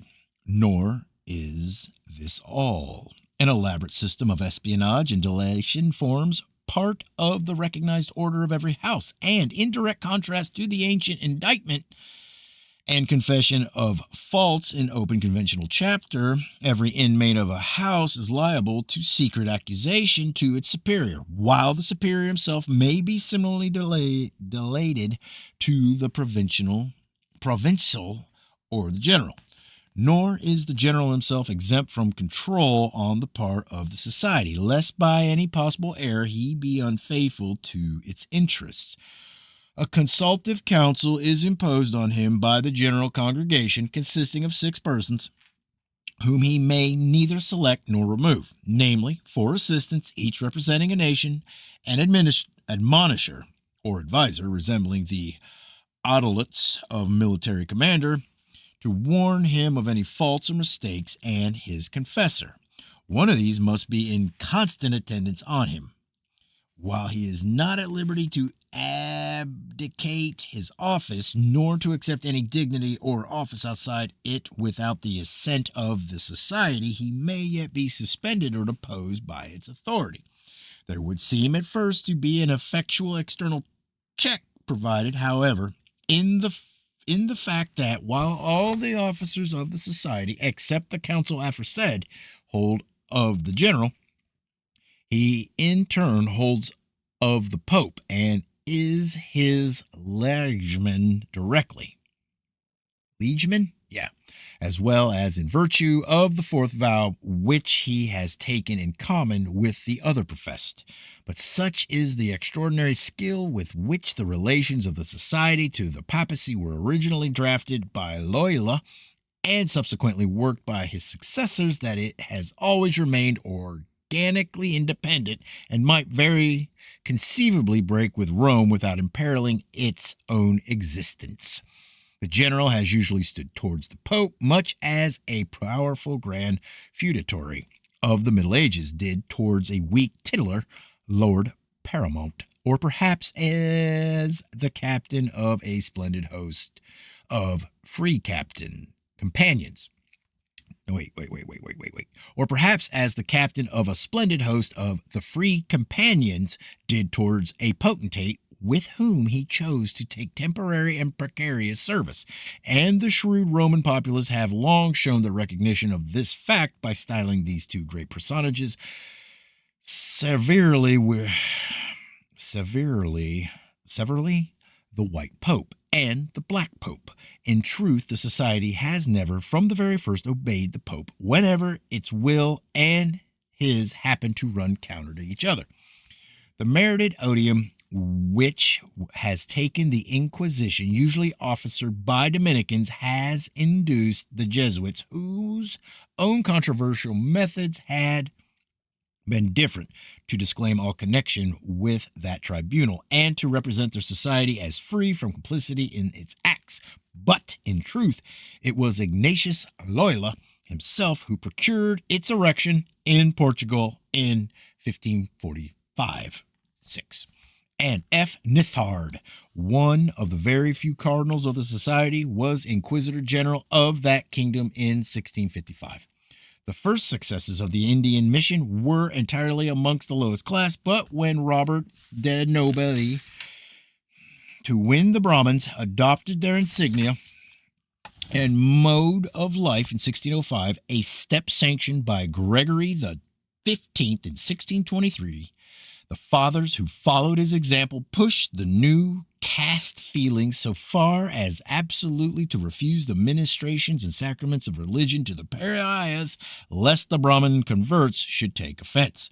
An attempt which was reported to Rome by Norbert A. Capuchin and by Bishop of Rosala, and was vainly censured in the pontifical briefs of Innocent X in 1645, Clement IX in 1669, Clement XII in 1734 and 1739, and Benedict XIV in 1745.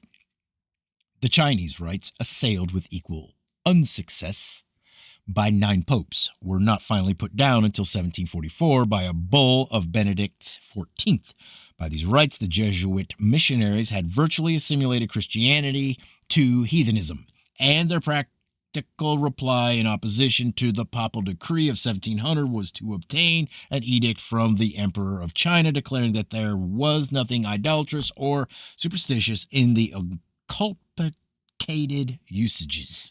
While in 1710 they flung Cardinal Thoronon, legate of Clement XI, into the prison of the Inquisition at Macao, where he perished.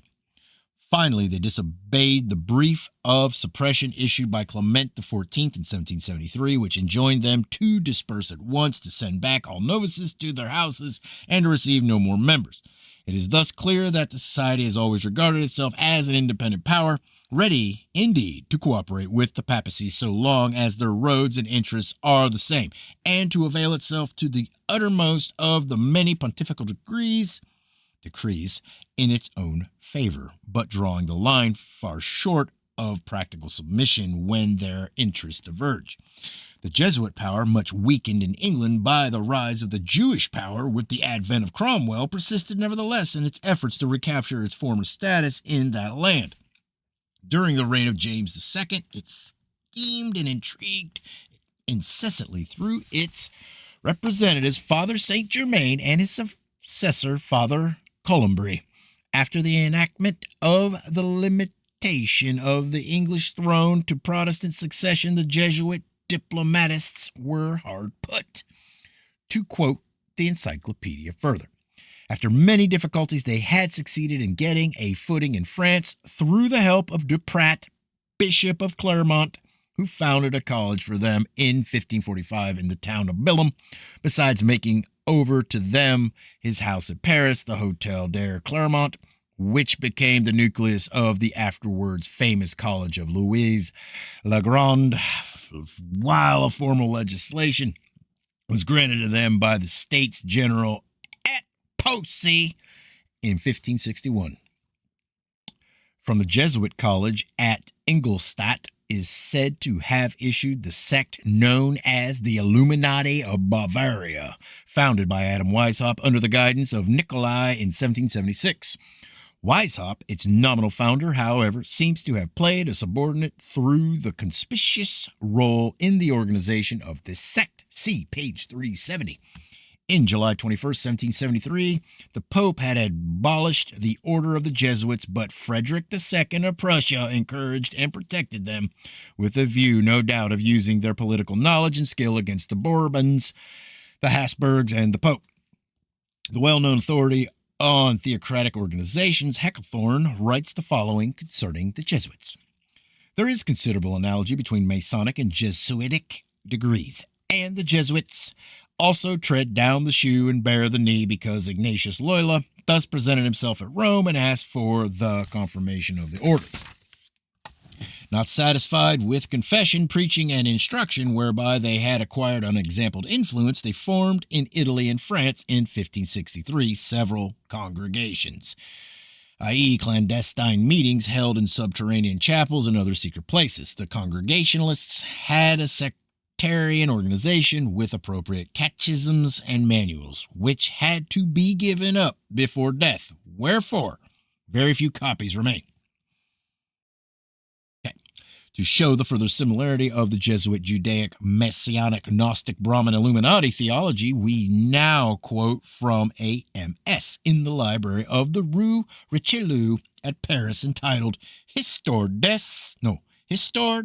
Congregations et Socialites Jesuites depuis 1563 jusqu'à Tempest Present, 1709. Initiation.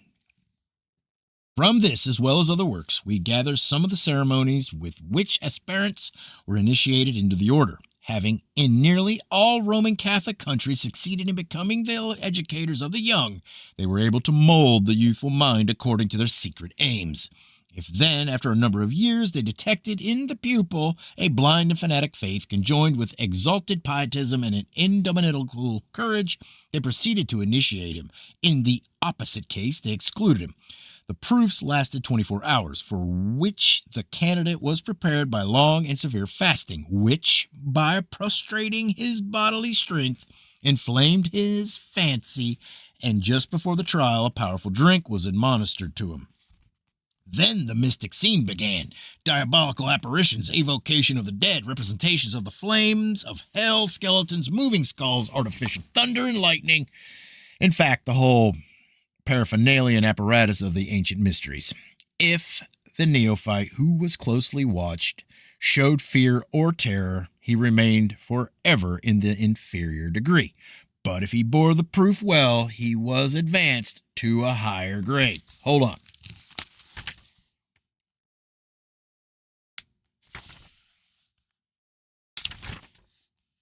One more. At the initiation into the second degree, scholastici, the same proofs, but on a grander scale, had to be undergone. The candidate, again prepared for them by long fastings, was held with his eyes bandaged into a large cavern resounding with wild howlings and roarings, which he had to traverse, reciting at the same time prayers specifically appointed for that occasion. At the end of the cave, he had to crawl through a narrow opening, and while doing this, the bandage was taken from his eyes by an unseen hand, and he found himself in a square dungeon whose floor was covered with a mortuary cloth, on which stood 3 lamps, shedding a feeble light on the skulls and skeletons arranged around. This was the Cave of Evocation, the Black Chamber, so famous in the annals of the Fathers. Here, giving himself up to prayer, the neophyte passed some time, during which the priest could, without his being aware of it, watch his every movement and gesture. If the behavior was satisfactory, all at once 2 brethren, representing archangels, presented themselves before him, without his being able to tell whence they had so suddenly started up. A good deal can be done with properly fitted and oiled trapdoors, and observing perfect silence, bound his forehead with a white band soaked with blood and covered with hieroglyphics. They then hung a small crucifix around his neck and small satchel containing relics, or what did duty for them. Finally, they took off all his clothing, which they cast on a pier in one corner of the cave, and marked his body with numerous crosses drawn with blood. At this point, the Hierophant, with his assistants, entered, and, having bound a red cloth round the middle of the candidate's body, the brethren, clothed in blood-stained garments, placed themselves beside him, and, drawing their daggers, formed the steel arch over his head. A carpet being then spread on the floor, all knelt down and prayed for about an hour, after which the pier was secretly set on fire. The further wall of the cave opened, the air resounded with strains, now gay, now lugubrious, and a long procession of specters, phantoms, angels, and demons defiled past the neophyte like the supers in a pantomime. Whilst this farce was going on, the candidate took the following oath. In the name of Christ crucified, I swear to burst the bonds that yet unite me to the father, mother, brother, sisters, relations, friends, to the king, magistrates, and any other authority to which I may ever have sworn fealty, obedience, gratitude, or service. I renounce the place of my birth, henceforth to exist in another sphere. I swear to reveal to my new superior, whom I desire to know what I have done, thought, read, learnt, or discovered, and to observe and watch all that comes under my notice. I swear to yield myself up to my superior as if I were a corpse deprived of life and will. I finally swear to flee temptation and to reveal all I succeed in discovering, well aware that lightning is not more rapid and ready than the dagger to reach me wherever I may be. All right. The new member, having taken this oath, was then introduced into a neighboring cell where he took a bath and was clothed in garments of new and white linen. He finally repaired with the other brethren to a banquet where he could, with choice food and wine, compensate himself for his long abstinence and the horrors and fatigues he had passed through. In 1614, there was published at Krakow what purported to be the secret instructions given to members of the Society of Jesus. It is said that Hieronymus Zarowski, who had recently severed his connection with the society, published the book with the cooperation of Count George Borowski and other Polish enemies of the order, but the repudiation of the work by the society is no conclusive evidence of its spuriousness, and it has been its policy from the beginning to deny all discreditable reports and to take the chance of being proved unveracious. It will suffice to give the headings of the chapters forming the Book of Secret Instructions of the Society of Jesus. The preface specially warned superiors not to allow it to fall into the hands of strangers, as it might give them a bad opinion of the order. The chapters are headed as follows. 1. The society is how the society is to proceed in founding a new establishment. 2. How the brethren of the society may acquire and preserve the friendship of princes and other distinguished personages. 3.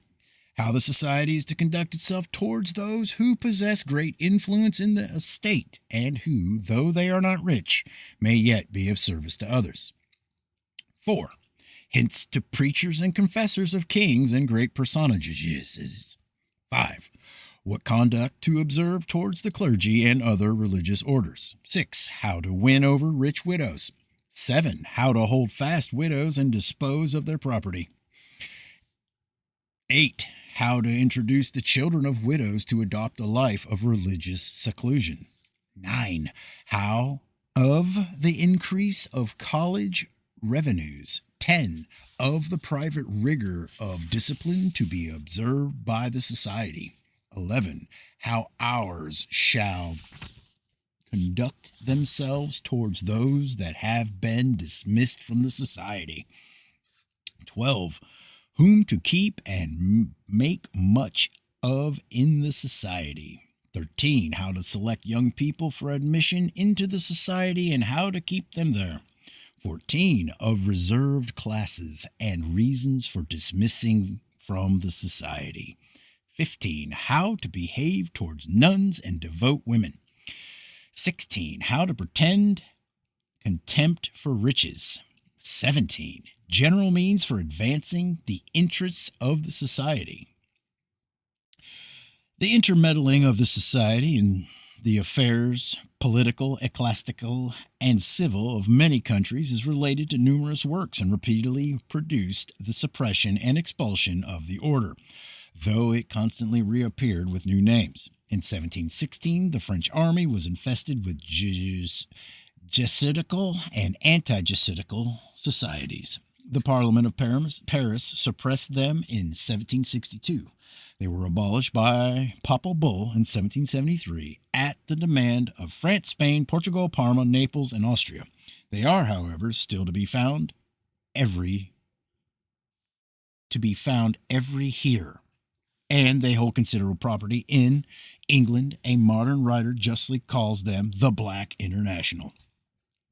Historically, the Jesuits are given credit for the Gunpowder Plot of 1605, fomenting the 30 Years' War, the encouragement of the aspiration of Mary Stuart, which led to her execution, the revocation of the Edict of Nantes by Louis XIV, 1685, and numerous other great events of history.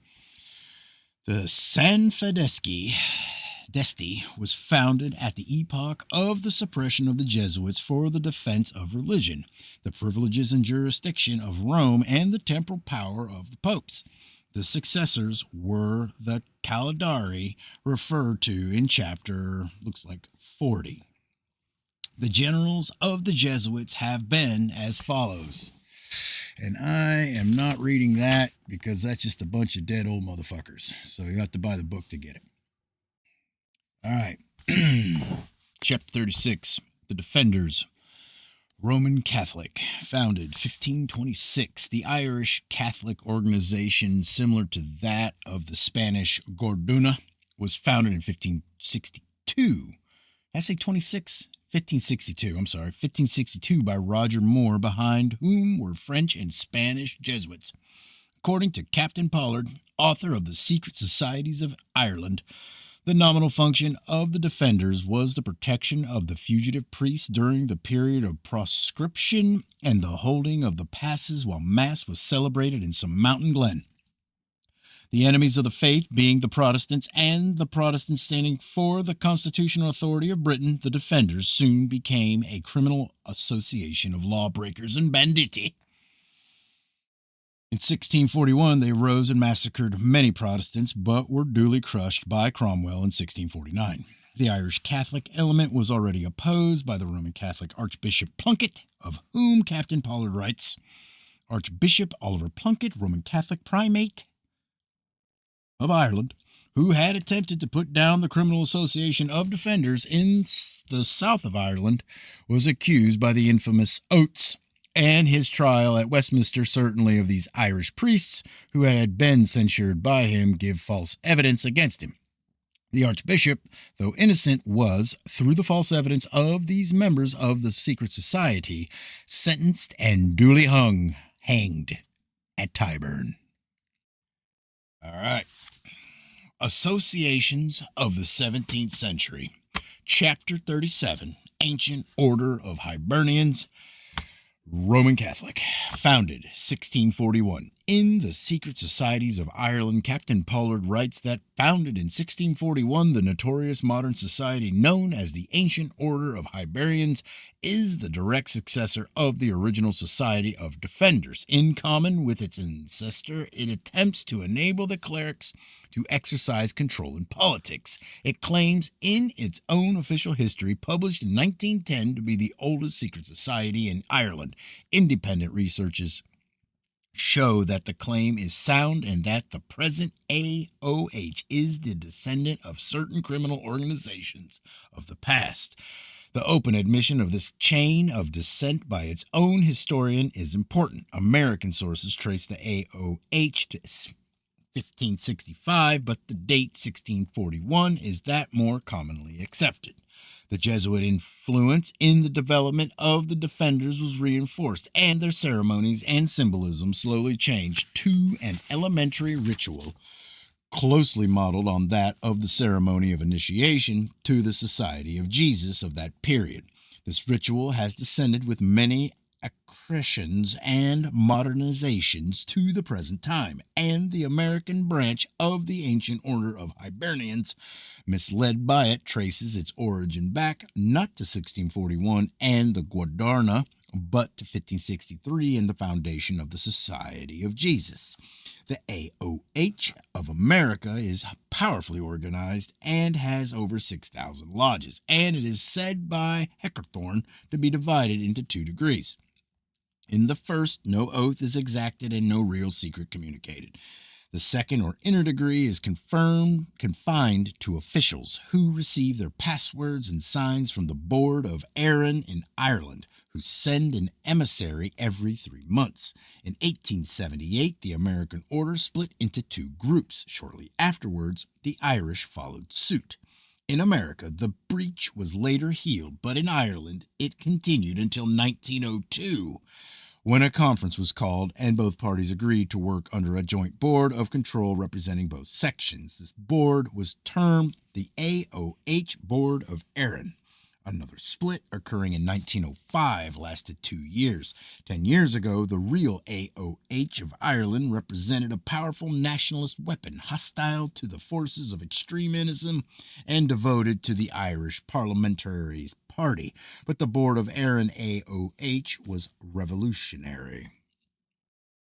All right, chapter 38, Jansenism, founded 1638. This was a peculiar form of Calvinism inaugurated by Cornelius Jansenus, 1585-1638, from Louvain in the Netherlands. The doctrine of Jansenism is exposed in a work called Augustinus, written by Jansenus and published after his death in 1640.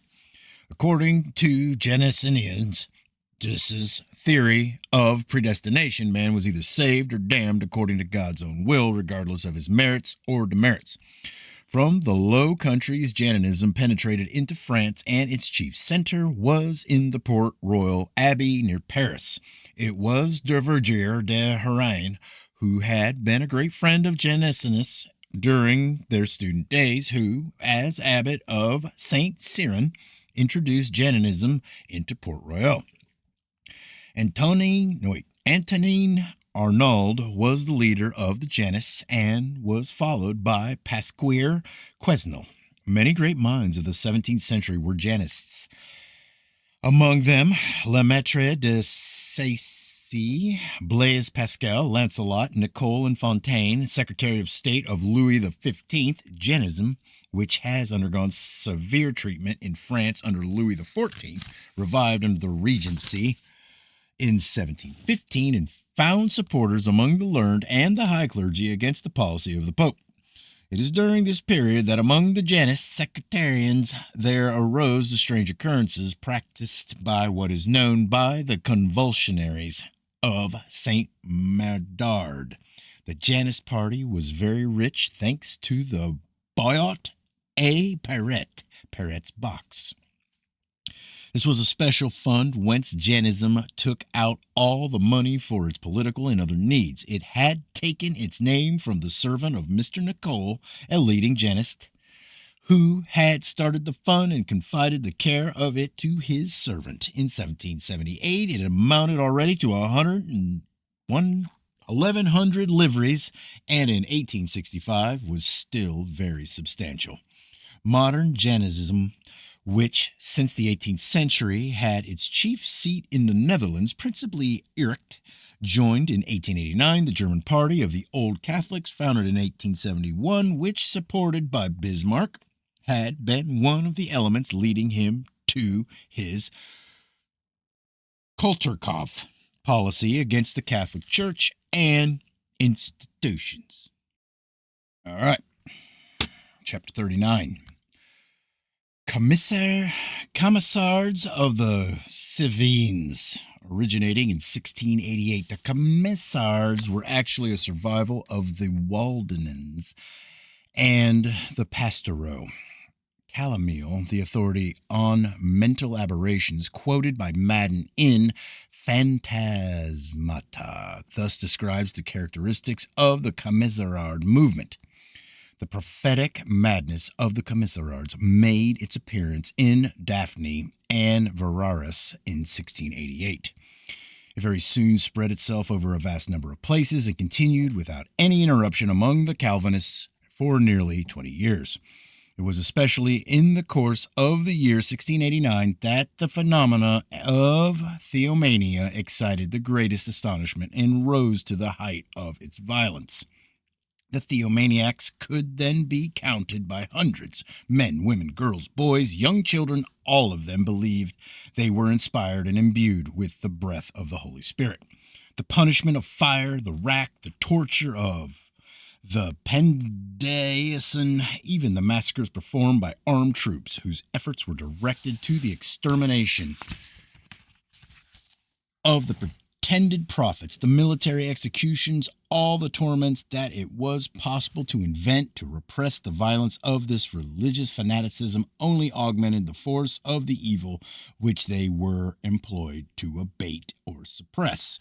When, towards the beginning of the 18th century, the Calvinists rose up in good earnest to constitute small bodies of troops and to dispute inch by inch the soil which had given them birth, with the king's solidarity by whom they were confronted, this war of extermination was preceded by the apparition of a sort of swarm of pretended prophets and prophetesses. Towards 1701, at one time 200 of the inspired who had fallen into the hands of their enemies were sent to the galleys.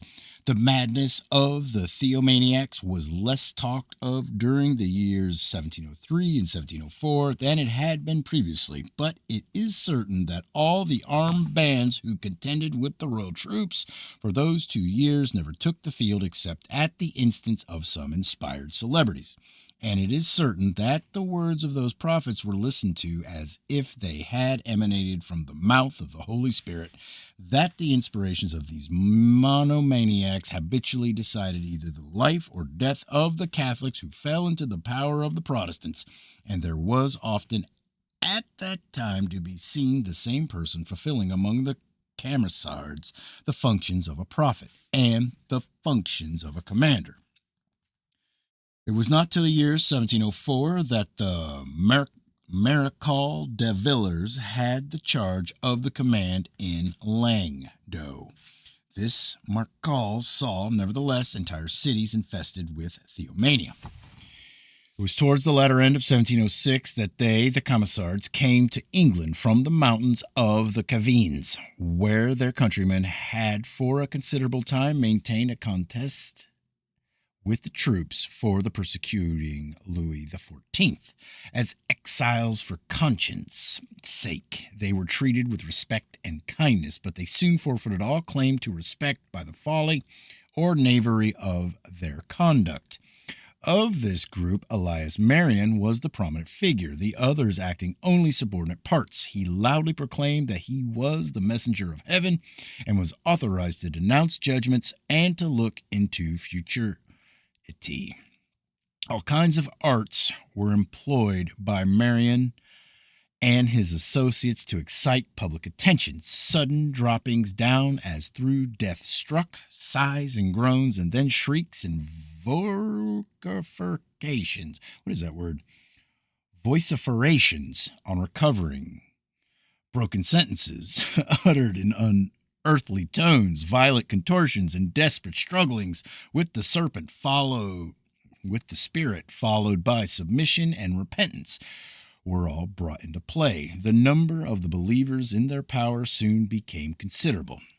After a time, the sect which they had formed died away, but its ruin was less to be attributed to the punishment of the prophets or the recovery of reason by their votaries than by a report which was spread that they were nothing more than the instruments of designing men who wished to disseminate Socinianism and destroy orthodoxy. That's it. All right. Chapter 40. Associations of the 18th century. The Rite of Swedenborg or Illuminati of Stockholm, founded 1721. Emanuel Swedenborg was born on January 29, 1688 in Stockholm. His father, Jasper Swedenborg, was the son of Daniel Isaacson of Falun, Sweden. In 1719, Jasper Swedenborg's family was ennobled by Queen Ulrika, and his name was altered from Swedborg to Swedenborg. Emanuel Swedenborg was initiated at Lund in 1706 and progressed to the higher degrees of the Templars as practiced in Sweden. In 1718, Colonel Baltzar Wedmar in the Stockholm Lodge lecture said that Swedenborg was a Mason and that he had seen his signature at the lodge at Lund. These assertions were confirmed by King Gustavus III. Founded in 1721, the rite was first introduced into England by Chestner Springer, Swedish consul, CF, and August Nordenskjöld, and others who were members of the First Swedenborgian Society in London, known as the Theosophical Society of the New Jerusalem, not to be confused with the Rite of French Theosophists. The rite was carried from London to the Americas by Swedenborgian minister Brother Samuel Beswick.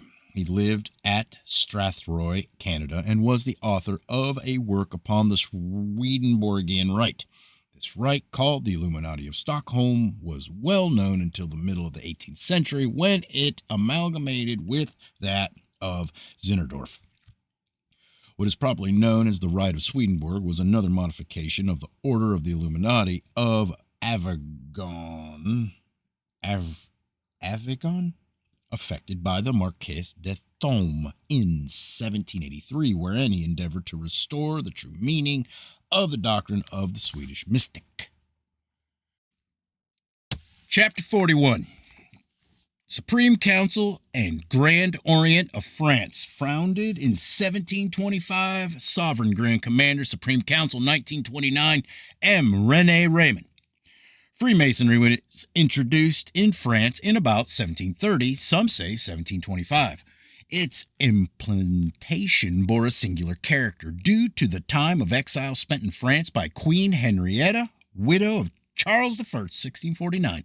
English ways and customs had been fashionable among the members of the French aristocracy.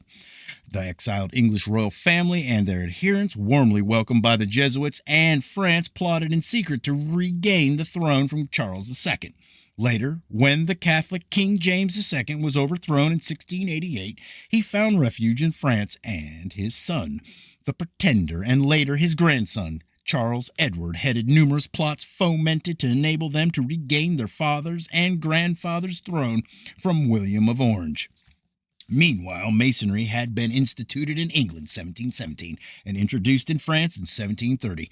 The Jacobites, partisans of the Pretender, secretly plotting They constantly were, found the newly created Masonic lodges a ground no less well adapted to serve their ends than the Jesuit colleagues whence all their schemes emanated. Lodges, having thus become fashionable resorts for French aristocrats, presented a double aspect, one which might almost be termed theatrical, inasmuch as the comedy of an equality between the lord and his varlet was enacted in the lodge, and the other, far more serious, was of a political character. This latter aspect of budding English symbolic Freemasonry in France was anxiously watched by the minister Cardinal de Fleury, who ordered its suppression in 1737. Up to that time, the French lodges that had been formed considered themselves as depending from the English Grand Lodge, had an English Grand Master, and were confining their activities to the practice of the 3 grades of Blue Masonry. Then appeared the would-be reformers of Masonry. At the head, in France, was the Chevalier de Ramsay, and with the advent came the innovation of the 4th grade, followed by others. This was the beginning of the Scotch Masonry, whose unavowed aim seems to have been to interpose itself between the existing lodges and the governing Grand Lodge of France. De Ramsay, who was one of the foremost exponents of Scottish Rite, and already dreamed of the universal masonry of Albert Pike, exposed some of his theories in his famous discourse made in 1740.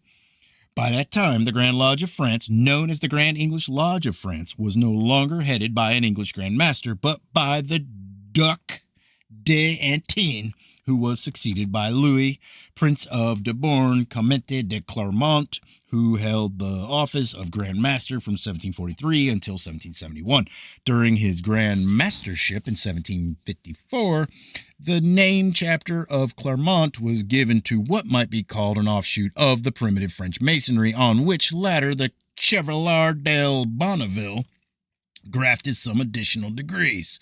This name, chapter of Clermont, has been the cause of much confusion, arising from the fact that a Jesuit college founded in Paris in 1550 also bore the name of Clermont College and had been a center of Jacobite secret plotting against the Protestant rulers of England.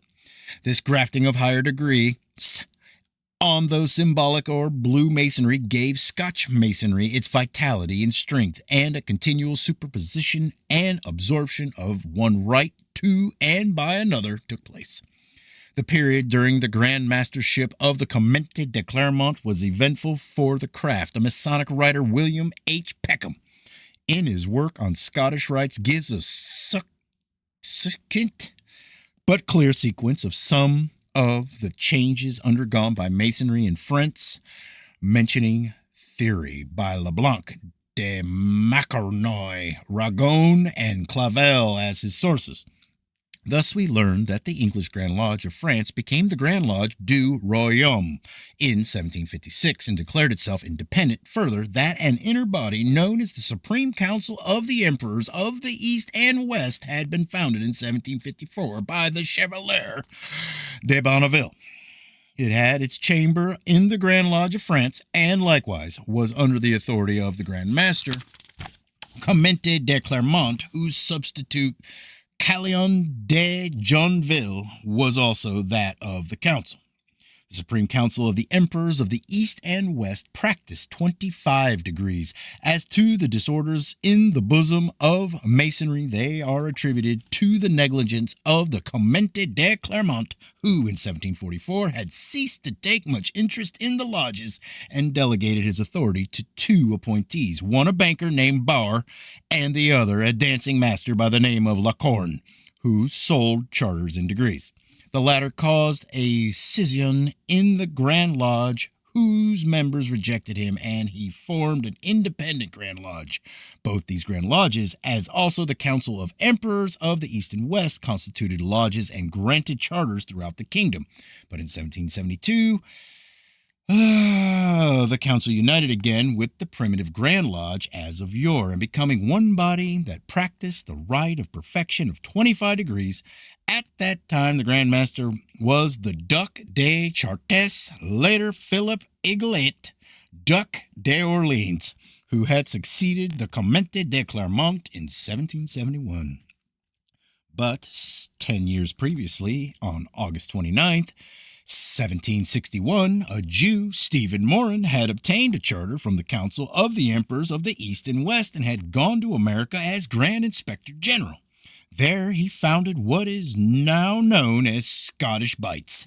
Morin held his authority from the Comte de Clermont, who, at the request of Laracorn, charged him with establishing masonry in all parts of the world. His patent,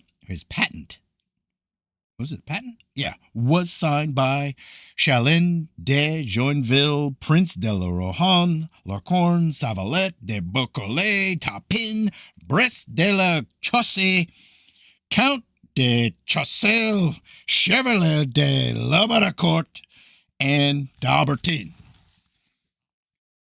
The early history of French Freemasonry is a maze of quarrels, but finally, in 1766, under the auspices of a new Grand Lodge Nationale de France, afterwards called the Grand Orient, a representative system was at last adopted, but the quarrels continued, the Orient and the original Grand Lodge being each supported by a separate Rosicrucian organization besides its own proper lodges.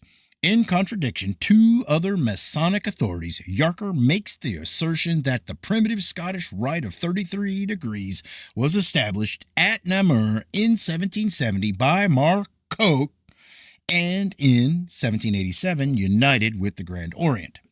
In Occult de la nature dans la franc macaroni universelle, page 143, D. Margiotta states that Adam Weishaupt and his favorite, Baron von Neig, introduced the organization of the Holy Realm, as well as certain legends of Illusionism, into Masonry in 1783. The only persons exempted from the jurisdiction of this terrible court of justice, the Holy Vem, were the clergy, women and children, Jews and heathens, and certain members of the higher nobility. The revolution issued from the Masonic lodges, said Lombarde de Langes, France, in 1787, counted over 2,000 lodges affiliated to the Grand Orient. The adepts numbered over 100,000. The first events of 1789 were but masonry in action. All the revolutionaries of the Constituent Assembly were third-degree initiates. In the Vietnamese Freemasonic newspaper of December 1927, the Freemason Arthur Singer of Budapest publishes the following interesting document, which he claims to have taken from a book by Comte Vot de Honolstein, which appeared in 1864 under the title Unpublished Letters of Marie Antoinette. It is a letter from the unhappy queen to her sister, Mary Christine. Good Lord, hold on. Yeah, why not? What time is it? Can't go much longer.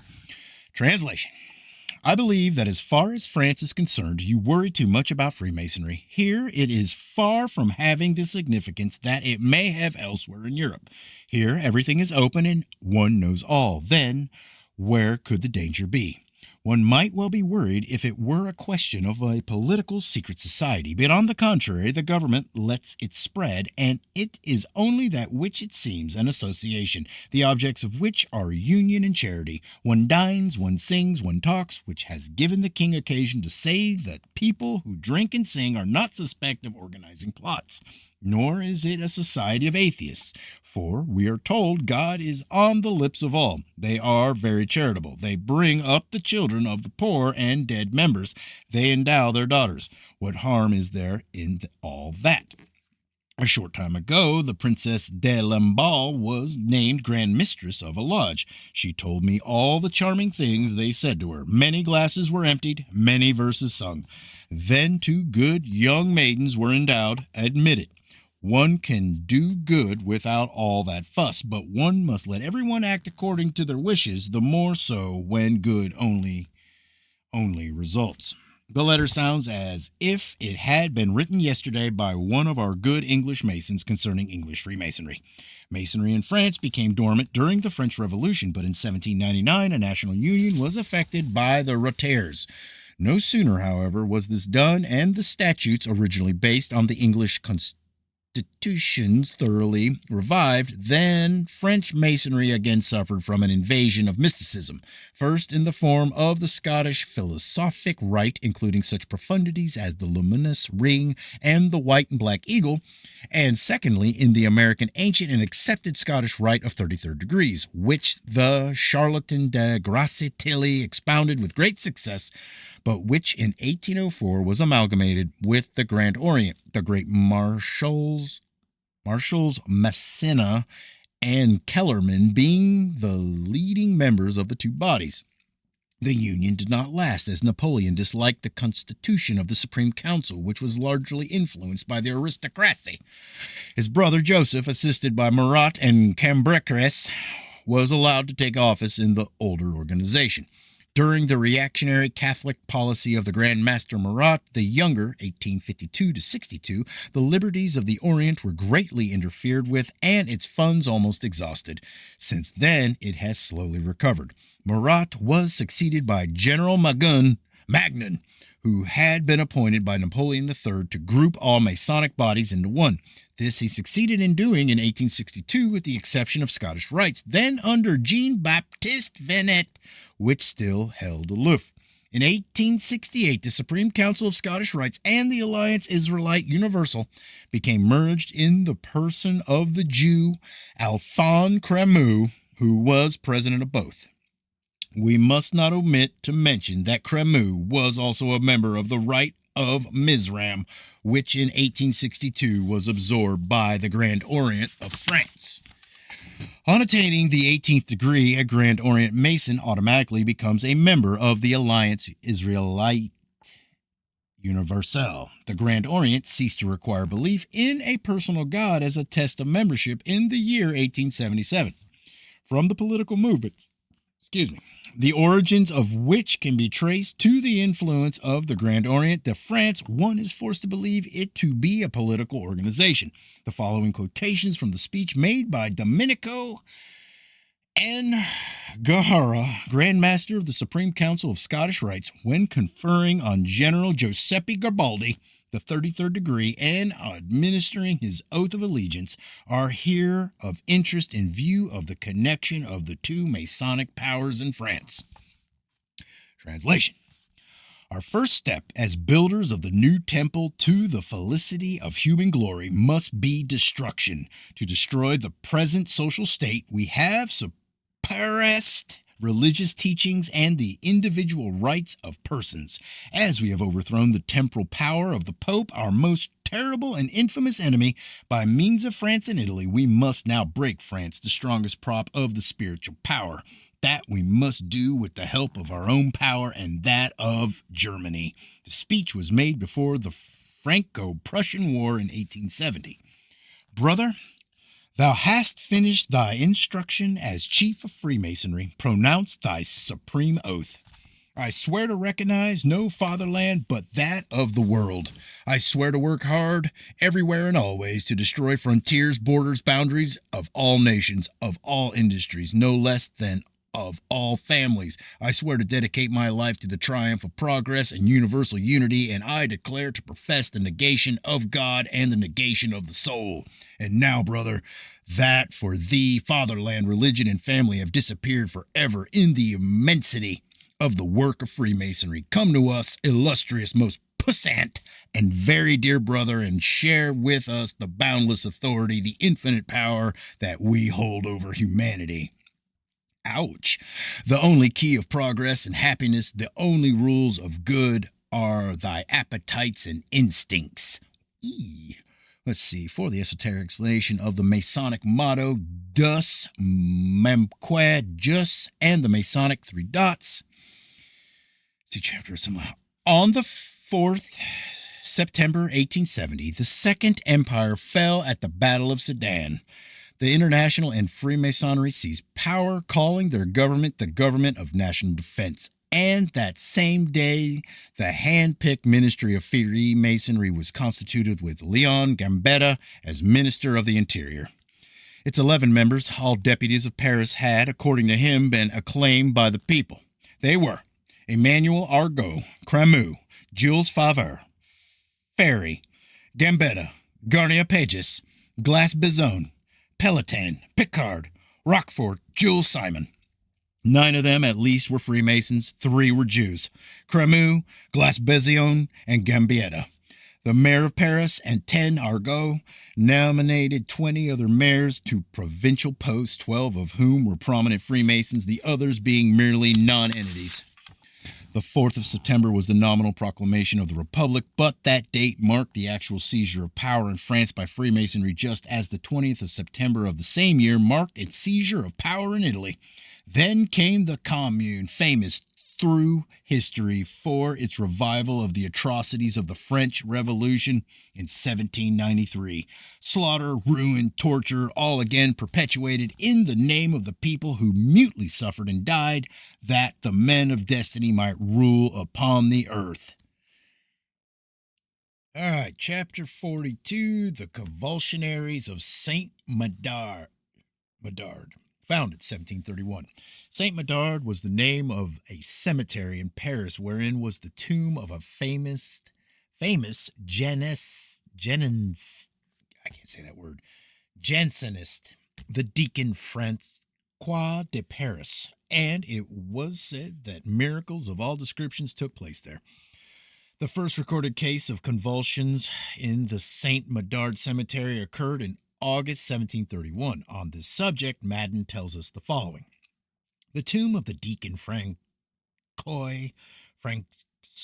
became the scene of wonderful cures and some very remarkable conversions which were reputed miraculous. People who came there, especially afflicted with nervous disorders, appear to have been affected in a singular manner, some with cataleptic, others with hysteric and convulsive symptoms. The convulsionaires exhibited not only occasionally but frequently all the phenomena which are ascribed by mesmerists to animal magnetism, somnambulism, ecstasies, rapture, submission of the will and the senses to the power of the volition of another person, connected in some way with the dominant idea which possessed their minds at the time of falling into the trance, increased subtlety of thought, quickness of perception, heightened powers of imagination, and vivid, energizing influence fraught with enthusiasm and even eloquence, claims to clairvoyance, to communion with another world, to spirit life. All these phenomena were to be found too, though not all in the same individual, in occasional instances in this epidemic of convulsive theomania. Till the month of August 1731, says Picard, the wonders wrought at the burying place of the deacon Paris were not accompanied with any considerable difference from those mentioned in Scripture or a classical history. Those who were afflicted with sickness and begged the holy deacon's intercession were laid upon or under his tombstone, which was raised from the ground, and were cured. But in August 1731, God was pleased to work his miracles in a different manner. Violent pains, agitations of the body, extraordinary convulsions were the means by which the sick were healed, not all at once, but gradually. This happened to 1 Abe Beckeran, 2 Chevalier Follard, an ancient officer in the army, and to several others.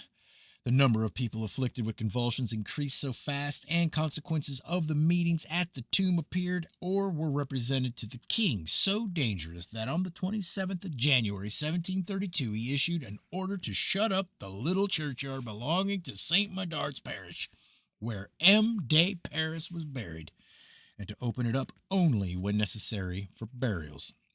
Some weeks afterwards, the Abe Beckeran was arrested and confined at Saint Lazare and set again at liberty about 3 months after in June. But the miracles and convulsions did not cease upon these oppositions. On the contrary, they daily spread further and gained ground. Towards the end of the year 1732, those who were in convulsions began to foretell what was to happen, to discover secrets, to make speeches, pathetic exhortations, sublime prayers, even those who at other times were wholly unable to perform any such things. Montegaron informs us, there is nothing which the convulsionaires did not undertake to mortify themselves, to break down, and to enfeeble their bodies. The most of those from the time they had convulsions hardly made use of a bed. They laid down with their clothes on, winter and summer, with only one covering, some lying on planks and others on the bare ground, others on logs of wood, and some of them on bars of iron. The fact is, not only the means used for effecting cures were evil in themselves, but many of the leading persons by whom the remedy of the grand succours was administered or superintended were persons of ill repute. Montegaron reckons that 4,000 enthusiasts were employed to kick and to strike without cessation the infirm and all those young girls who begged for the violence of their blows. They were not ashamed to maintain, says Calmel, that it was to be ignorant of pious and charitable duties, not to obey under these circumstances the desires of the convulsionaires, whilst the reasonable Janists repeated aloud that it was only a frantic madness which could suggest to these young women to encounter such dangers, and make an excuse for the criminal barbarity of those who had the audacity to boast of the advantages of so scandalous a mode of mortification, or rather martyrdom, and the wickedness to consent to take on them the office of executioners.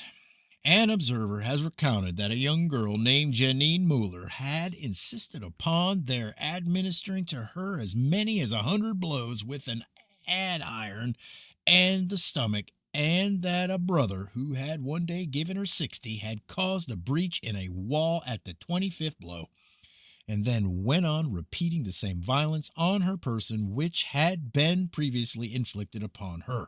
Montegaron, acknowledging that he was the person designated the brother who inflicted the blows, adds, "The convulsionaire continued to complain that the blows that I was giving her were so slight that they did not bring her any relief, and she forced me again to put the iron into the hands of a large, strong man. This person in no way sparred her, having seen by the proof that I had already given that he could not administer two violent blows. He bastinode her in so frightful a manner, always in the hollow of the stomach, that they shook the wall against which she was leaning.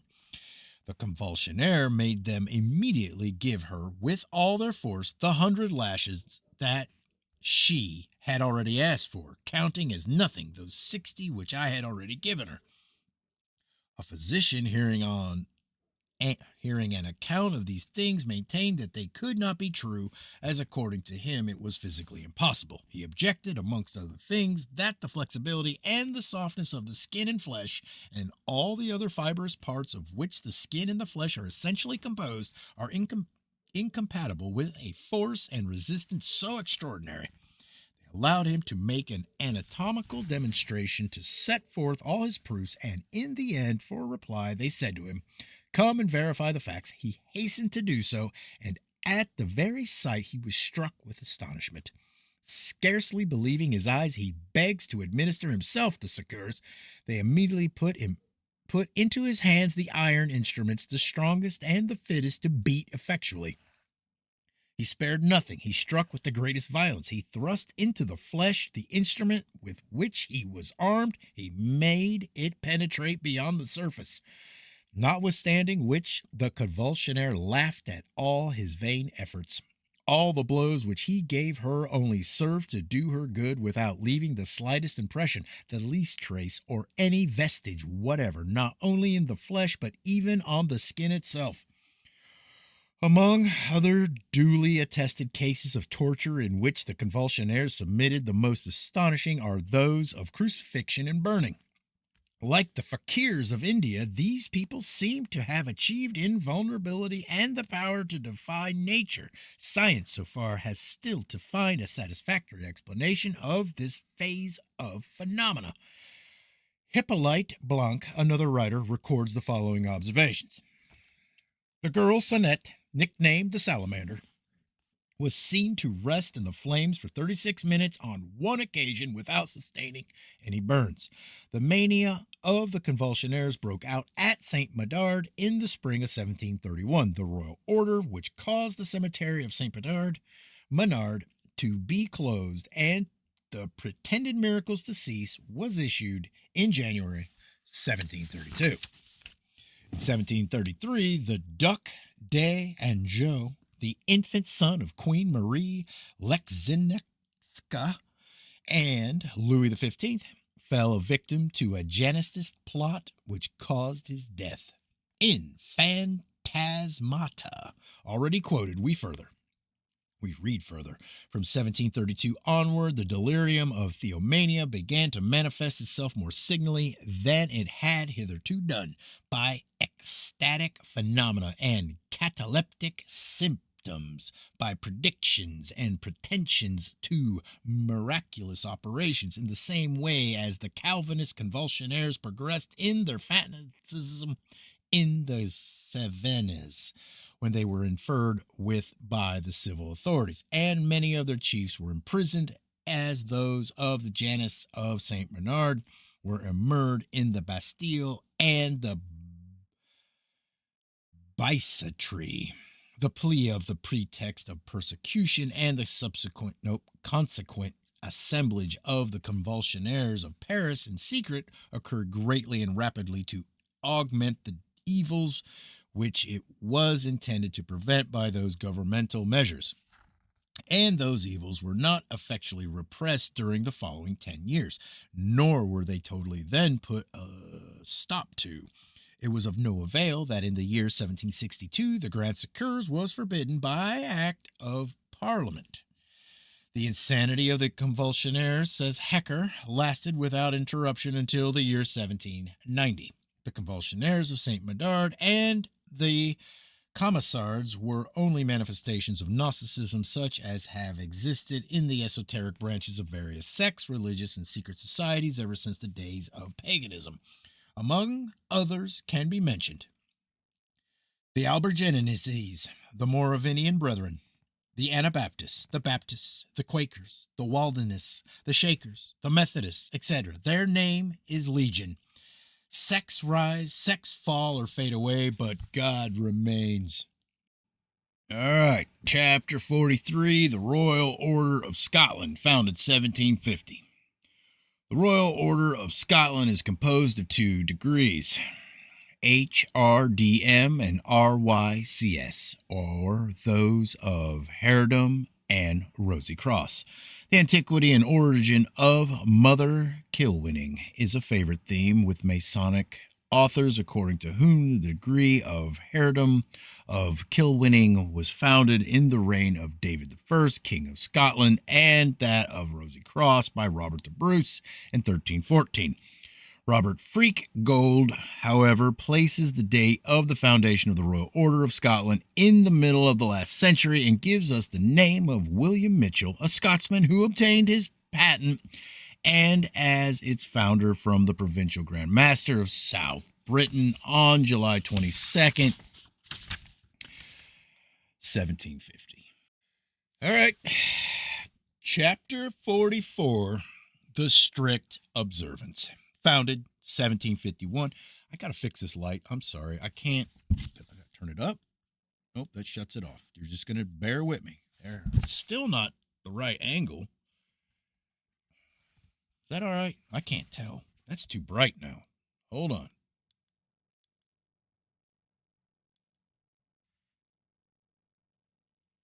All right. Better. Not real good, though.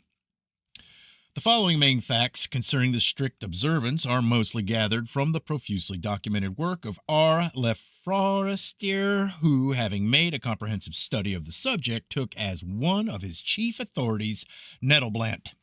The Templar Rite of the Strict Observance was founded in 1751 by Charles Gotthef, Baron de Hund, born 1722, Chamberlain and Councillor of the Elector of Saxony, King of Poland, as well as Councillor of the Empress Maria Theresa.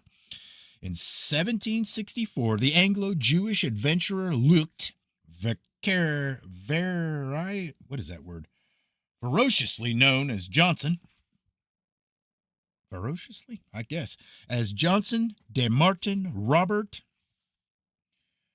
de Lequetin Becker de Spocher de Bausch Summery Schiele and Koenig made an attempt to amalgamate the Templar system of Clermont, the control of which he had seized the previous year from Rosa, with that of von Hund, with the view of dominating the latter also. In this he failed. Rosa had been the legate for Germany, Holland, and the kingdoms of the north, while in Paris the Comte de Clermont occupied a similar position with regard to France, Spain, Portugal, and Italy. It's too bright now. Why is it doing that? There. The legend of the strict observance is very much involved, stating that the Stuarts were the unknown superiors of the order. It claimed descent from Pierre d'Aumont, Banneret d'Auvergne, at the time of the death of the Grand Master Jacques del Molay, and the successor of Beaujeu, Molay's nephew, who, with 2 commanders and 5 knights, had escaped to the island of Mull, where they encountered George Harris, the Grand Commander of Hampton Court, likewise a refugee. They selected d'Aumont, Grand Master, and adopted the costume and customs of Masons in memory of d'Aumont and his companions, who, for 2 years, had lived thus in disguise while exercising the trade to earn a livelihood. Not daring to recruit openly, the Templars were eventually permitted to marry to perpetuate the order. For over 250 years, admission to the degree of Scottish Master had been restricted to the sons of Templars, and only within the last 150 years had the secrets of this order been available to Scotch Masters born of free parents. D'Aumont was succeeded as Grand Master by Harris. According to Le Forster, again quoting Nettelblatt, the initiation ceremony of the strict observance included the presentation to the postulant of a ribbon to which was appended a small cross which had been in contact with the Baphomet. At the Covenant, sitting from June 4th to 24th, 1772, at Colo in the Basse-Lusace, it was decided to refuse further obedience to the elusive, invisible superiors continually referred to by Hund and the Duke Ferdinand of Brunswick, Lüneburg, 1721 to 1792, was the consent of the Banneret, elected Magnus Superior Ordinis per Germanium Infernum and Grand Master of the United Lodges of Scottish Rites, the name of strict observance being abandoned as objectionable to Masons of other systems. From that time forward, Hund's position in the order was purely an honorary one. All right, Chapter 45, the Martinist Order, founded in 1754. Martinez Pascalis was founded in Paris, an order called the Ulis Cohens or priests, then in 1754 that of the Martinists. This order was reformed by Louis Claude de Saint Martin in 1775. It had 10 degrees. Saint Martin was on intimate terms with the Illumin Jean Willermoz, who presided at 2 of the great Masonic conventions, that of Les Gaules in 1768 and that of Wilhelmsbad in 1782, at which was voted the death of the King of France. The modern Martinist order was established with 3 degrees in Paris in 1887 and was constituted in England in 1902. Its Grand Master, Marquis Stanislas de Guatia, died in 1897 and was succeeded by T. Che Bartlett, whose successor was Dr. Encos, generally known as Pappus, who became the occult advisor of the ill-fated Tsar of Nicholas II. Mr. A.E. Waite tells us that while Pappus was its Grand Master, a Martinist Supreme Council was founded with power for the formation of regular lodges, male and female members being admitted on equal terms. This was in 1894. By the year 1899, there were general and special delegations of the order established in a number of European countries, Great Britain included, in the United States, the Argentine, and Guatemala, and even in more than one Oriental land. As regards the Martinists' relations with Masonry, Mr. Waite tells us on page 161, volume 2 of his new Encyclopedia of Freemasonry, that Martinism had, of course, shut its doors against Masons under authorized obediences. Yet we are able to reproduce, see Appendix 4, a private letter dated March 26, 1906, written by Dorek to Theodore Roos, 33rd degree, 90th degree, 96th degree, English Mason, etc., in which the latter is incidentally informed that John Yarker is the Martinist delegate in London. Another private letter in which Pappas refers to himself as the delegate of John Yarker for the Swedenborg Rite in France is also in existence. Such a correspondence with one of the most noteworthy Masons of their day does not look as if Mr. Waite's information concerning the alleged feud between Masonry and Martinism can have been very reliable. By 1920, Mr. Waite states that Martinism had abandoned the rituals of 1887 and appeared to have become a clandestine organization. All right, chapter 46, the Illuminati of Avignon, founded in 1760. The Illuminati of Avignon were founded in 1760, that is Avignon, by Anton Joseph Pernetti, an unfrocked Benedictine, a Kabbalist and alchemist, modified in 1766 by Chastainer, one of the founders of the English Rite of Swedenborg. This rite was introduced into Paris in the Lodge Socrates of Perfect Union under the name of Theosophical Illumines. In 1770, Pernetti founded La Grande Lodge Écossaise du Comtat Venison. This lodge was raided in 1774 and its papers confiscated by order of the Pope. It was revived in 1789. Among its members were Cagliostro and his friend Baron de Corbron, Mesmer, Marquis de Thome, Tom, and the Marquez de Pussiger, self-styled professor of mesmerism. In Les Illumines de Avignon by Jeanne Bercud, page 103, we read that today, its members having become affiliated in Martinism, the society has ceased to exist. The author also states that the degree of Knight of the Sun, founded by Pernetti, which is divided into 2 degrees, forms now the 27th and 28th grades of ancient and accepted Scottish rites. All right, chapter 47, Ancient and Accepted Scottish Rite of America, Ancient and Accepted Rite, England. Founded 1761, Supreme Grand Commander for the Southern Jurisdiction of the United States, 1929, Mr. John H. Coles. The reader has already been made acquainted with the formation phase of this rite in chapters, looks like 27 through 30 of this book. We are here, therefore, mainly concerned with the framework of the order. This rite, of Jewish origin, has 33 degrees. They are named as follows. Symbolic or blue masonry, the craft degrees. These are practically the same as in lodges under the Grand Lodge of England, Scotland, and Ireland. 1. Entered apprentice. 2. Fellow craft. 3. Master mason. Red masonry or chapters. These degrees are conferred in the lodge of perfection. The presiding officer must be of the 16th degree at least.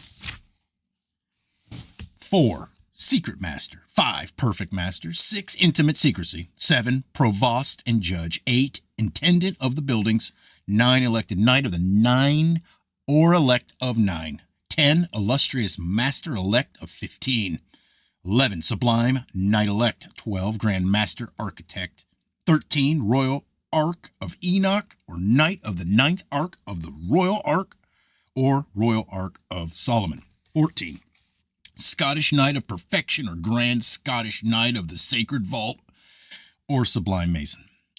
All right. A Council of Princes of Jerusalem confers the next 2 degrees. 15th, Knight of the East or Knight of the Sword. 16, Prince of Jerusalem. A chapter of Princes of Rose Cross confers the next 2 degrees. 17. Knight of the East and West. 18. Knight of the Eagle and Pelican, Sovereign Prince Rose Cross of HRDM. Black Masonry or Philosophical Lodges or Areopagus degrees are conferred in the Consistory of Princes of the Royal Secret. 19th degree, Grand Pontiff or Sublime Scotch Mason. 20, Grandmaster of all symbolic lodges. 21, Patriarch Nochite or Prussian Knight. 22, Prince of Lebanus or Knight of the Royal Axe. 23rd degree, Chief of the Tabernacle. 24th, Prince of the Tabernacle. 25, Knight of the Brazen Serpent. 26, Prince of Mercy or Scotch Trinitarian. 27, Sovereign Commander of the Temple. 28, Knight of the Sun or Prince Adept. 29, Grand Scottish Knight of St. Andrew. 30th, Grand Elected Knight of Kadosh, Illustrious Knight of the Temple, Knight of the White and Black Eagle, Grand Elected Knight Kadosh. White Masonry is administrative and consists of 3 degrees conferred by the Supreme Councils. 31st degree, Grand Inquisitor Commander. 32nd degree, Sublime Prince of the Royal Secret. 33rd degree, Sovereign Grand Inspector General. In a sketch of the philosophy, traditions, and records of the Masonic Order of the Red Cross of Constantine by the editor, see the Rosicrucian Masonic Record, page 204, we read, the premier conclave of England, which has existed from time immemorial, gave rise, it is said, to the foundation of the Council of Emperors of the East and West, a body which was established in Paris about the year 1758 and is considered as the parent of the ancient and accepted Scottish Rite, compared with page 336. The Scottish Rite, according to Le Forester, issued from the chapter of Claremont as a development of the Ramsay Rite. Its foundation dates from 1748, at which period it was introduced into Germany by Count de Schmittu. The Supreme Council is the archstone of this edifice of degrees. It is composed of a minimum of 9 and a maximum of 33 members. Grand Inspectors General of 33rd degree. Is that a secret 33? It is presented in its present form. The Rite in France dates from 1804. At that date, the pecuniary situation of the Grand Central Lodge was, however, not up to its pretensions. It was already in debt. Brother de Grasse had personal debts, and Brother Abraham was a man of venal character. The Grand Orient paid the debts of the Grand Scottish Lodge and of Brother de Grasse, making a life pension of 800 francs to the Brother Abraham and proposing the annexation of the Grand Central Lodge to the ancient and accepted Scottish Rite among those recognized by the Grand Orient. In 1804, in France, the Supreme Council of Sovereign Grand Inspector General of the 33rd degree of the ancient and accepted Scottish Rite was duly constituted. In the construction of this council, commented Alexander F.A. de Grasse Tilly, the son of Admiral, played a leading part. He had been initiated in Paris several years before he went to America, where we find him a colonist of San Domingo. His successor was the Duc de Cayes. As regards the development of Scottish rites in England, Stilson and Hugen state that after the ancient and accepted Scottish Rite had been established in England, the Templar body re-signed control over the degrees of the Rose Cross and Kadosh, which then became incorporated with the Rite as the 18th and 30th. It was therefore necessary to suppress the old ceremonies and relegate them to Templar history, but they were still retained in some of the older English encampments. A revised ritual was issued in 1851, consequent on the omission of the Rose Cross and Kadosh. Another authority, Paul Rosen, makes the following comment. The philosophy of the degree of Kadosh, 30th degree, the apotheosis and real aims of Masonic teaching can be summed up in the following words. I alone, all mine, all for me, by any and every means. Sounds like a kid. There are 7 different ways of carrying out this program, and consequently 7 different grades of Night Kadosh, which are: number 1, the Jewish Kadosh. Number 2, the primitive Christian Kadosh. Number 3, the Kadosh of the Crusades. Number 4, the Kadosh of the Templars. Number 5, the Kadosh of Puritan. Number 6, the Kadosh of the Jesuit. Number 7, the Scottish Kadosh, alone true Freemasonry. Presidents of the United States are honored by being made 33rd degree Masons, Scottish Rites. King Edward VII and countless other magnates were 33rd degree Masons. What does this prove? Unfortunately, nothing. This is the great deception. The success of the entire system depends on the solid integrity of political and social prominence of its affiliates, whose virtues make them valuable as decoys. Ancient and accepted Scottish Rites runs its own secret service, which cooperates with the national secret services of all countries, thus serving the aims and purposes of internationalism. Blanchard himself, of a high Mason whose Masonic studies were introduced by a keen desire to fathom the truth and impart the result of his discoveries to those whom he feared might also be duped, thus sums up Scottish Rites. Let the authoritative teaching of Dr. Mackey be continually borne in mind that the mission and object of Masonry is the worship of the great architect of the universe. It follows that the lodges must have something for their dupes to do, called worship. And what could wicked men and devils invent craftier for better suited to deceive the simple than this very scheme of the ancient Scottish Rite, which now rules the rights of the world?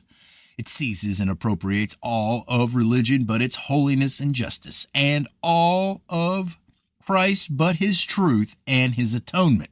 It mixes things sacred with things profane till the whole compound is profanity, and quoting the Bible as if it believed it true, which notoriously it does not. It has furnished a dark system which angels flee from and which devils inhabit. Every lodge is a synagogue of Satan, and its ritual is sorcery.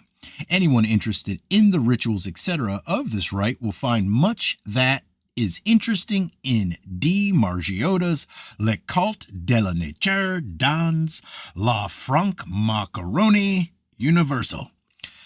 Masonic philosophy is well summarized in the following expose made of it by a Jewish Mason, Paul Rosen, in Satan Ect C, official ritual of the 33rd and last degree of ancient and accepted Scottish rites. For the Sovereign Grand Inspector General, the 33rd is the last degree of the rite. The order is the great avenger of the assassinated Grand Master and the Grand Champion of humanity, for the innocent Grand Master is a man who is master, king of nature, man who is born innocent and unconscious. Our innocent Grand Master was born for happiness and for the enjoyment of all rights without exception, but he has fallen under the blows of 3 assassins, 3 scoundrels, have thwarted his happiness and rights and have annihilated him. The 3 infamous assassins are law, property, and religion. Law, because it is not in harmony with the rights of the individual man and the duties of social man in society, rights which belong to all. Duties are but the immediate consequence of the right inherent in all for the enjoyment of all rights. Property, because the earth belongs to nobody and its fruits belong to all in proportion as they are required by each for the needs of his own well-being. Religion, because religions are built on philosophies evolved by men of genius and adopted by the people in the belief that they would increase their well-being. Neither law, property, nor religion can be imposed on man, as they annihilate him by depriving him of his most precious rights. They are assassins on whom we have sworn to wreak vengeance, enemies against whom we have declared war to the death and without quarter. Of these 3 infamous enemies, it is on religion that we must concentrate our most deadly attacks, because no people has ever survived its religion. Once religion is dead, law and property will fall to our mercy, and we shall be able to regenerate society by founding on the corpses of the assassins of man, Masonic religion, Masonic law, and Masonic property. Who will not see therein the dreaded theories of Marxism and Bolshevism and their results as they are practiced in Russia? All right. Chapter 48. The Order of the Mopes. M-O-P-S-E. Founded 1763. Pope Clement the 14th, having excommunicated the Freemasons in 1763, many German Catholics, frightened by the papal bull, definitely renounced the society. They formed, however, another association which, while restoring their former organization, should not expose them to the censure of the Vatican, and having found a protector in the person of one of the most august German sovereigns of the day, they secured an influential German nobleman as Grand Master. Many distinguished persons joined the new order, which, like the Freemasons, had laws, words, signs of recognition, reception ceremonies, and appointed officers. One of the principal lodges was at Frankfurt. Adherence to the Roman Catholic faith was declared a requisite of membership, but the rule was not enforced, and as a protection from papal excommunication, a promise instead of an oath of secrecy was exacted from candidates. Women were eligible to any dignity in the order, excepting that of Grand Master, which position was held for life. There were 2 lodge masters, or grand mopes, in each lodge, one of which was a man and one a woman, while the lodge was governed 6 months by a man and 6 months by a woman alternately. In Italy, the mopes called themselves exerophagists. The following is quoted from an article in Freemasonry Universal, Volume 2, Part 4, Spring Equinox, 1927. Mingled with points clearly stolen from the Masonic rituals, such as the use of the square and compasses, was the veneration of a sort of mascot, which was a dog, known as the mopes, and resembled a rather large pug dog with a curly tail. During the ceremony, the candidates were admitted blindfolded and were instructed to kiss something. This was nothing more, no less than a life-size model of a mopes, and on the bandage being removed, the initiate found that he or she had kissed the tail end of a dog. Whether the ceremonies were merely boisterous fooling or whether they had any esoteric significance, it is difficult to say, as students differ on the point. The order was certainly at one time widespread and popular, but seems to have entirely died out. Probably its death blow was given by the Revolution, which swept away so many of the aristocrats of France and brought secret societies into disrepute, owing to the supposed share of the Illuminati in starting that tremendous upheaval. The statement in the last paragraph can hardly be accurate, as certain official papers are in existence bearing as letterhead under the insignia of the double-headed Masonic eagle the following words. Which words? I think is it these words? Antici ed orthodoxy. Yeah.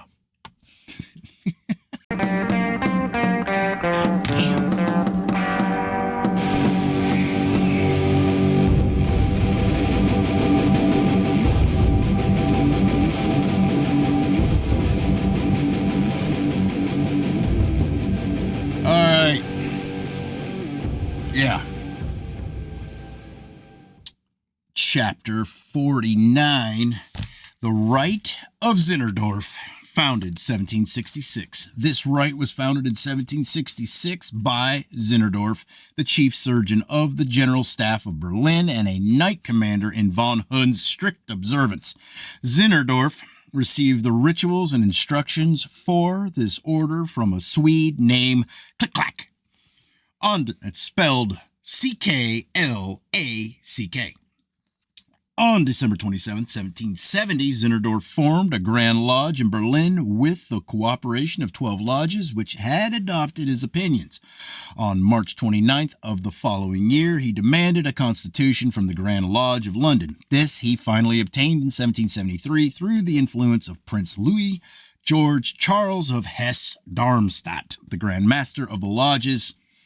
Following his system, the rite of Zinzendorf was absorbed at the Covenant of Wolfenbüttel in 1778 in the Lodge of the Three Globes of Berlin. You know what? I'm going to do two. Chapter 50. The Philalethes. Chereurs de la Verte, founded in 1773. The Philalethes, an offshoot of the Martinists, was founded in Paris in April 28, 1773, within the lodge of Les Amis Runis by Savalet de Langes, keeper of the royal treasury, M. de St. James, Commente de Gebelin, Condorcet, and others. This order was divided into 9 degrees, which were Élus, Chevalier Écossais, Chevalier de Orient, Chevalier Rose-Croix, Chevalier de Temple, Philosophe and Connu, Philosophe Sublime, Eniti, no, it's just Eniti, then there's Phileth, Matra, Autos, Grads. Among its members were Frederick Louis de Hesse, Darmstadt, Baron de Gletchen, Wilmos, and L'Abbe Sieyès. Wow. A lot of French people. All right, chapter 51. The Illuminati of Bavaria, founded in 1776. The sect of the Illuminati of Bavaria was founded on May 1st, 1776 by Adam Weishaupt, a professor at the University of Ingolstadt, educated by the Jesuits. It was composed of 3 classes of adepts, each of which was again subdivided into degrees in the following manner. The 3 classes are nursery, masonry, and mysteries. Under nursery, it's preparation, novice, minerval, illuminatus minor. Under masonry, it's symbolic, Scotch, and lesser. But under symbolic, it's apprentice, fellow craft, master mason, illuminatus major, or Scotch novice. Under the Scotch, it's novice, illuminatus dirigens, or Scotch knight. And the lesser have the epopt, or priest, prince, or regent. Under the mysteries, there is lesser and no, damn, I did that wrong. It doesn't make any sense this way. Sorry, I tried to do it. It's epopt and priest. And yeah, they're just, I don't even know how you're supposed to, I'm going to show you because I screwed it up and I'm not going to restart it. This is what I'm reading right there. I don't know if you can see that. There. Sorry to make you read. Anyways, I did the lesser, so now I'm under there. Because it doesn't make any sense. You've got the mysteries, and then there's lesser and greater. So the greater, then, of the mysteries is Rex, King, Homie, and Roy, and Areopagite. All right, back to normal reading. Sorry about that. This society seems to have borne a close resemblance to the Order of the Golden Cross, which was reorganized in 1767. According to Le Forester, Illuminism was just as much masonry as the system of the Rose Cross, that of the Templars, or the crowd of Masonic French degrees, and it is wrongfully accused of having taken in Bavaria the cloak of masonry. The intention of the founder was to constitute a Protestant organization to fight Jesuitism using Jesuitical methods. He was ably assisted in his efforts by Aldolf, Baron von Neig, Mosenhausen, Bode, Aristarchus, Klutz, Fischer, Zwack, Merz, Hurdle, the Marquis de Constanza, Count Savolia, Bassius, Baron de Montegelis, and Nicolai. Behind Nicolai was Moses Meckelson, and behind Meckelson, the Jewish Kahal, the Jewish International World Government. Nicolai had established about the year 1765 at Berlin a literary review with the object of propagating the pernicious doctrines of a shallow Illuminism, and in that the infancy of German literature, when this periodical had scarcely a rival to encounter. The influence it exerted was more extensive than can at present be even conceived. Barhart and Baisdow at the same time, in chapped and popular tracts, scattered among the lower classes the poison of infidelity, and they, as well as Nicolai, were in close communication with Weishaupt, carrying on with the most reckless violence, and with the weapons of the most shameless ribaldry, the warfare against Christianity. The great critic Lessing, the founder of the modern German literature, lent his powerful support to the Anti-Christian League. While librarian at Wolfenbüttel, he edited a work composed by Ramarius consisting of various irreligious essays entitled Fragments of Wolfenbüttel, and which, from the tone of earnestness and dialectic acuteness wherein they were written, exerted a very prejudicial influence over public opinion. As the organization of the Illuminati developed, so did the ambitions, which ended in a plot to subvert Freemasonry to its aim of world dominion by any and all means. Politically speaking, its tendencies were Republican. Religiously, it was anti-Christian. Its members were pledged to blind obedience to their superiors, and this was ensured by a strict system of secret confessions and monthly reports checked by mutual espionage. Each individual used a pseudonym instead of his own name to help disguise his identity. But for the Freemason Baron Adolf van Neig, a Templar who succeeded in having it absorbed by Freemasonry, the order would have perished soon after its creation. After obtaining control of certain Masonic lodges, Weishaupt and his associates recklessly vaunted their growing power. Their organization then becoming permeated by the agents of their enemies, the Jesuits and Rose Cross orders, they were denounced to the Elector of Bavaria, Charles Theodore, by the Duchess Marianne of Bavaria, Princess Clementine, his cousin, whose secretary, Joseph Utzschneider, had, as an Illuminatus, become acquainted with certain methods of the order.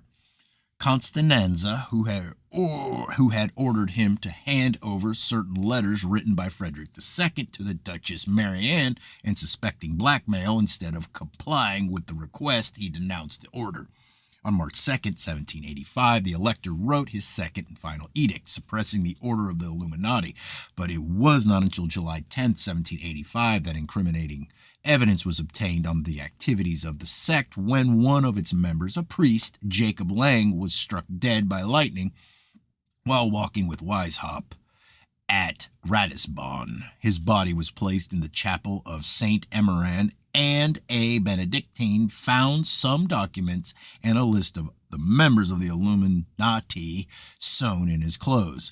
These he handed over to the counselor of the government of Upper Bavaria.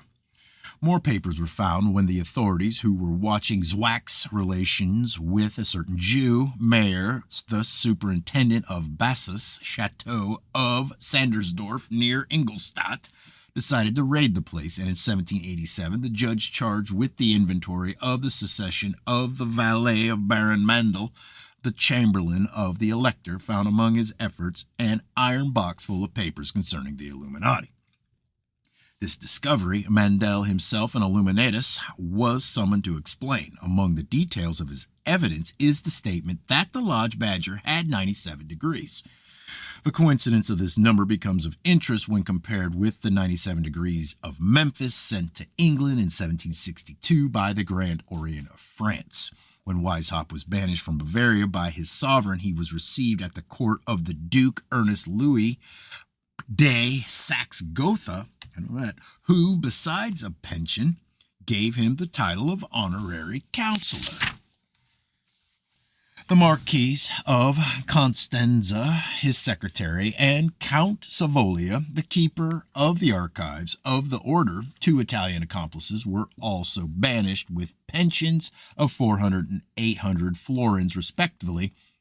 And as Illuminism was already said to have found its way into Italy, there is no reason to suppose that these gentlemen failed in their administration of the subsidy. In 1788, after the suppression of Illuminism in Bavaria, Bernhardt and Neig attempted to revive it in the German Union, but it was not till 1810 that it really reappeared in Germany, this time under the name of the Tugendbund. The introduction of Illuminism into France was effected by the Marquis de Mirabeau, who, during his residence in Germany, was initiated by Movillion, a professor of the Caroline College of Brunswick. He rose high in the order, and on his return to France in September 1788, initiated the Duc de Orleans, who was Grand Master of the Freemasons of that country and also Talleyrand. Frost in Secret Societies of the European Revolution refers to Borel as asserting that the whole of the Masonic lodges comprised of the Grand Orient, 266 in number, were illumined by the end of March 1789, and there is no doubt that, with the ground so well prepared by the works of Voltaire and Bossuet, D'Alembert, and Diderot, and with the example and influence of the Duke of Orleans, and the exertions of men such as Mirabeau, Talleyrand, Sieyès, and Condorcet, the system spread with rapidity. General Lafayette, Barnave, Brissot, La Buckefold, Payne, and Fouquet were also members of the sect for France. The following curious piece of information is furnished by Le Grand Dictionnaire Universel de 19 siècle by Le Rose in the Articles of Illuminism. The Illuminati did not disappear after the last century. They are still to be found in Germany, England, and Russia, where they have formed a queer sect in which castration is one of the features of initiation. The taste for the supernatural, the passion of the marvelous constantly urge these mentally unbalanced men in whom the imagination is fantasized to throw themselves into the fantastic visions which constitute Illuminism. All right, chapter 52, the Tugendbund, founded 1786. The name of the Tugendbund, or Union of Virtue, was first given to the association of men and women who met at the house of the Jewess Henrietta Hertz, whose husband, Marcus Hertz, a Jewish Illuminatus, was the disciple, friend, and successor of Moses Mendelssohn. Noted Illuminati were frequenters on this abode of lasciviousness, about which Graetz, the Jewish historian, wrote. The salon of the beautiful Henrietta Hertz became a sort of Maidenite tent. Here a number of young Jewish women assembled whose husbands were kept away by their business. The most prominent male member of this circle was Frederick von Gentz, the embodiment of selfishness, lasciviousness, vice, and depravity, whose chief occupation was the betrayal of women. A so-called band of virtue, Tugendbund, was formed, of which Henrietta Hertz, whose two daughters of Moses Mendelssohn and other Jewesses, together with Christian profligates, were members.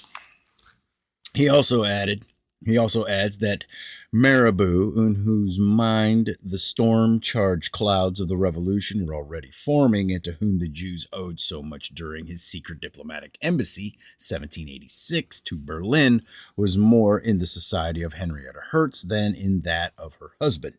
Other frequenters of this salon were William von Humboldt, Jean-Paul Richter, Schniedelmacher, a foremost Moravian brother, and his friend Frederick Schlegel. Later, in 1807, a second Tugendbund, or Union of Virtue, was formed, a purely political league of which Thomas Frost wrote. The nucleus of the association, devised by von Steen, which received the name of the Tugendbund, a League of Virtue, was formed during the latter months of 1807. His colleagues, Hardenberg and Scharnhorst, Generals Wenningstein and Blücher, Jan, a professor of the Berlin Gymnasium, and Arndt, the popular author, were amongst the earliest members. The initiations multiplied rapidly, and the League soon numbered in the ranks of most of the councilors of state, many officers of the army, and considerable number of the professors of literature and science. By the active and zealous exertions of Steen, Hardenberg, and Jean, zealous exertions of Steen, Hardenberg, and Jean, its ramifications spread quickly from the Baltic to the Elbe, and all classes were drawn within its influence. A central dictatorate at Berlin, presided over by Steen, had supreme control of the movement and exercised through provincial committees an authority all the more potent and emanating from an unknown source, and which was obeyed as implicably as the decrees of emperor or king. With Hecklethorn, we follow the Tuggelbund further, for he tells us that after the suppression by the police of Napoleon I, the Tuggelbund continued concealing itself, however, more strictly than before in the Masonic Brotherhood. One of its first acts was to send auxiliary corps to assist the Russians in the campaign of 1813, Prussia having, by the course of events, been compelled to abandon its temporizing policy. Genesue, Schadenhorst, and Grolman embraced the military plan of the Tuggelbund. A levy en masse was ordered. The conduct of these patriots is matter of history, but like other nations, they fought against Napoleon to impose on their country a more tyrannical government than that of the foreigner had ever been. Yeah. They fought as men only fight for a great cause, and those who died fancied they saw the dawn of German freedom, but those who survived saw how much they were deceived. The Tuggelbund, betrayed in its expectations, was dissolved, but its members increased the ranks of the societies already existing or about to be formed, such as the Black Knights under Jan, the Knights of the Queen of Prussia, the Concordists under Dr. Lang, and the Ditzerbund, founded in 1810. The Tungelbund was revived in the Burschenschaft, or associations of students of the universities, where they introduced gymnastics and martial exercises, but the organization was broken up and its objects frustrated after the stabbing of Cosbu by a student. It revived between 1830 and 1833. It is said to have failed again. All right. Chapter 53, The Jacobins, the clubs or lodges of the French Revolution, founded in 1786. The Bishop of Autun, Talleyrand, Mirabeau, and the Duc d'Orléans, Grand Master of the Grand Orient de France, founded a lodge in Paris in 1786, which was duly illuminated by Bode and Guillaume Baron de Buch.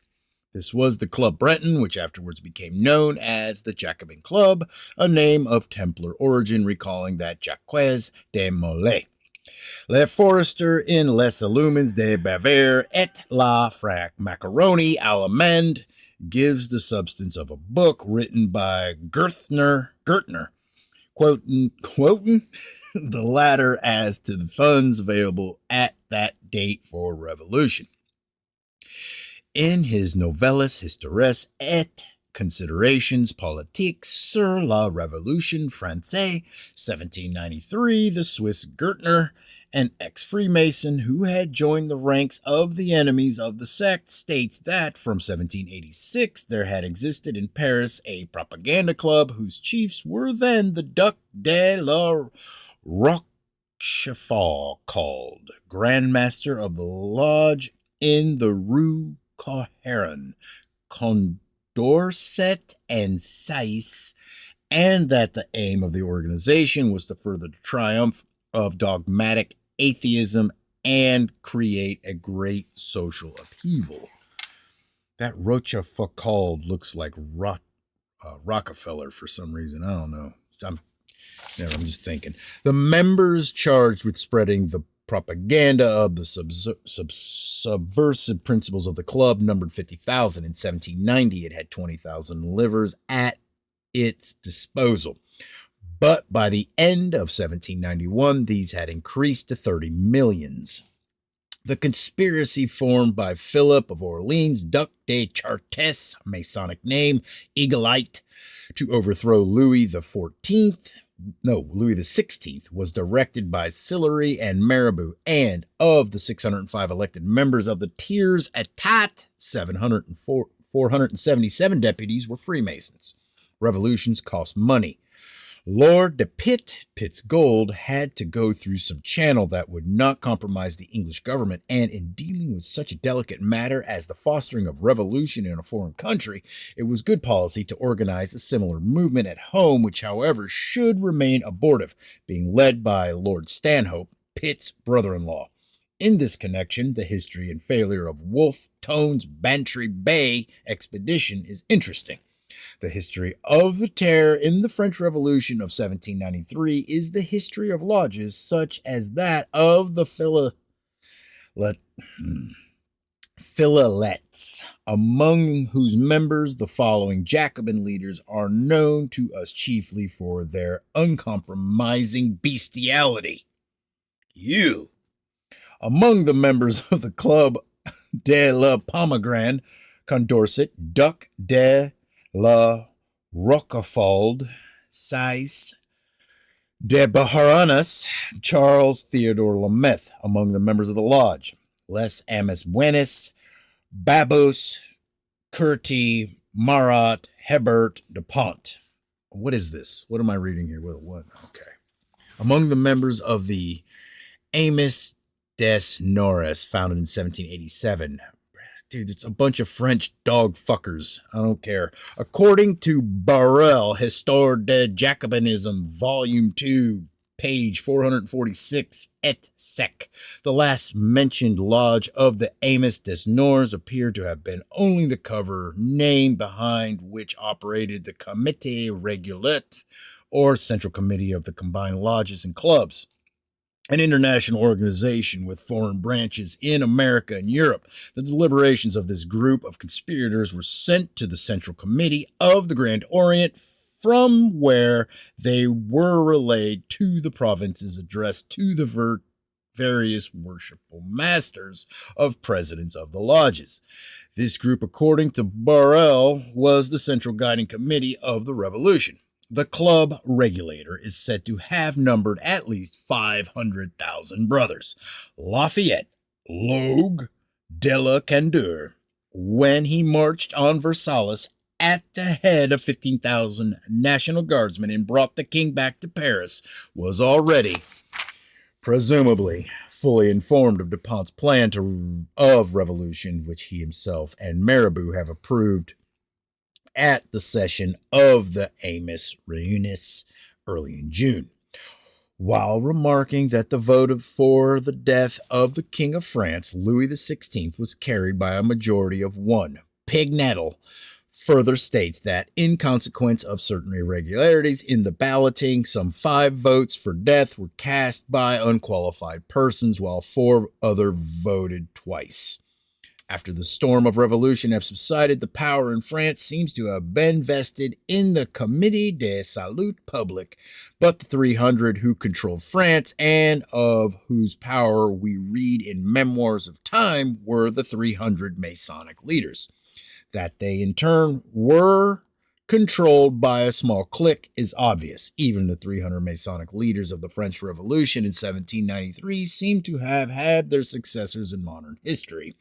Rathenau mentioned them in his works. One of the most interesting episodes of the French Revolution was that known as the Conspiracy of Babeuf. Babeuf formed the Society of the Pantheon, which, according to Professor Lasky, was operated by a secret committee of direction. Among them were some extraordinary men: Darth, Sylvain Marcal, Germain, and Buonarroti, who was to survive them all and be their historian. The particular brand of communism favored by the conspirators was based on the theory that the poor could not help themselves or improve their position, that the rich must be suppressed, and that the ideal state could only be reached by class war and a dictatorship of the proletariat led by the Bavarists. Professor Lasky remarks that anyone who reads the voluminous literature of this period with attention and compares the habits it postulates with the operation of Bolshevism cannot help being impressed by the resemblance. The Babovist movement, though suppressed by the Directory in 1796, survives today, having successfully penetrated an English literary society called the Fabians, where its predatory principles pass for socialism. All right. This is the one we've been looking for. Chapter 54. The Knights Templar America. Founded 1790 in an address by Colonel W.J.B. MacLeod of the Grand Cross of the Temple Royal Arch, Grand Prior of the Dominion of Canada, published in the Rosicrucian and Masonic Record, page 167, we find that in America, Templarism is founded on the craft degrees of Masonry and that one is inseparable from the other. The earliest records in the United States of a Templar Lodge meeting are dated in 1790. And that concludes Book 1.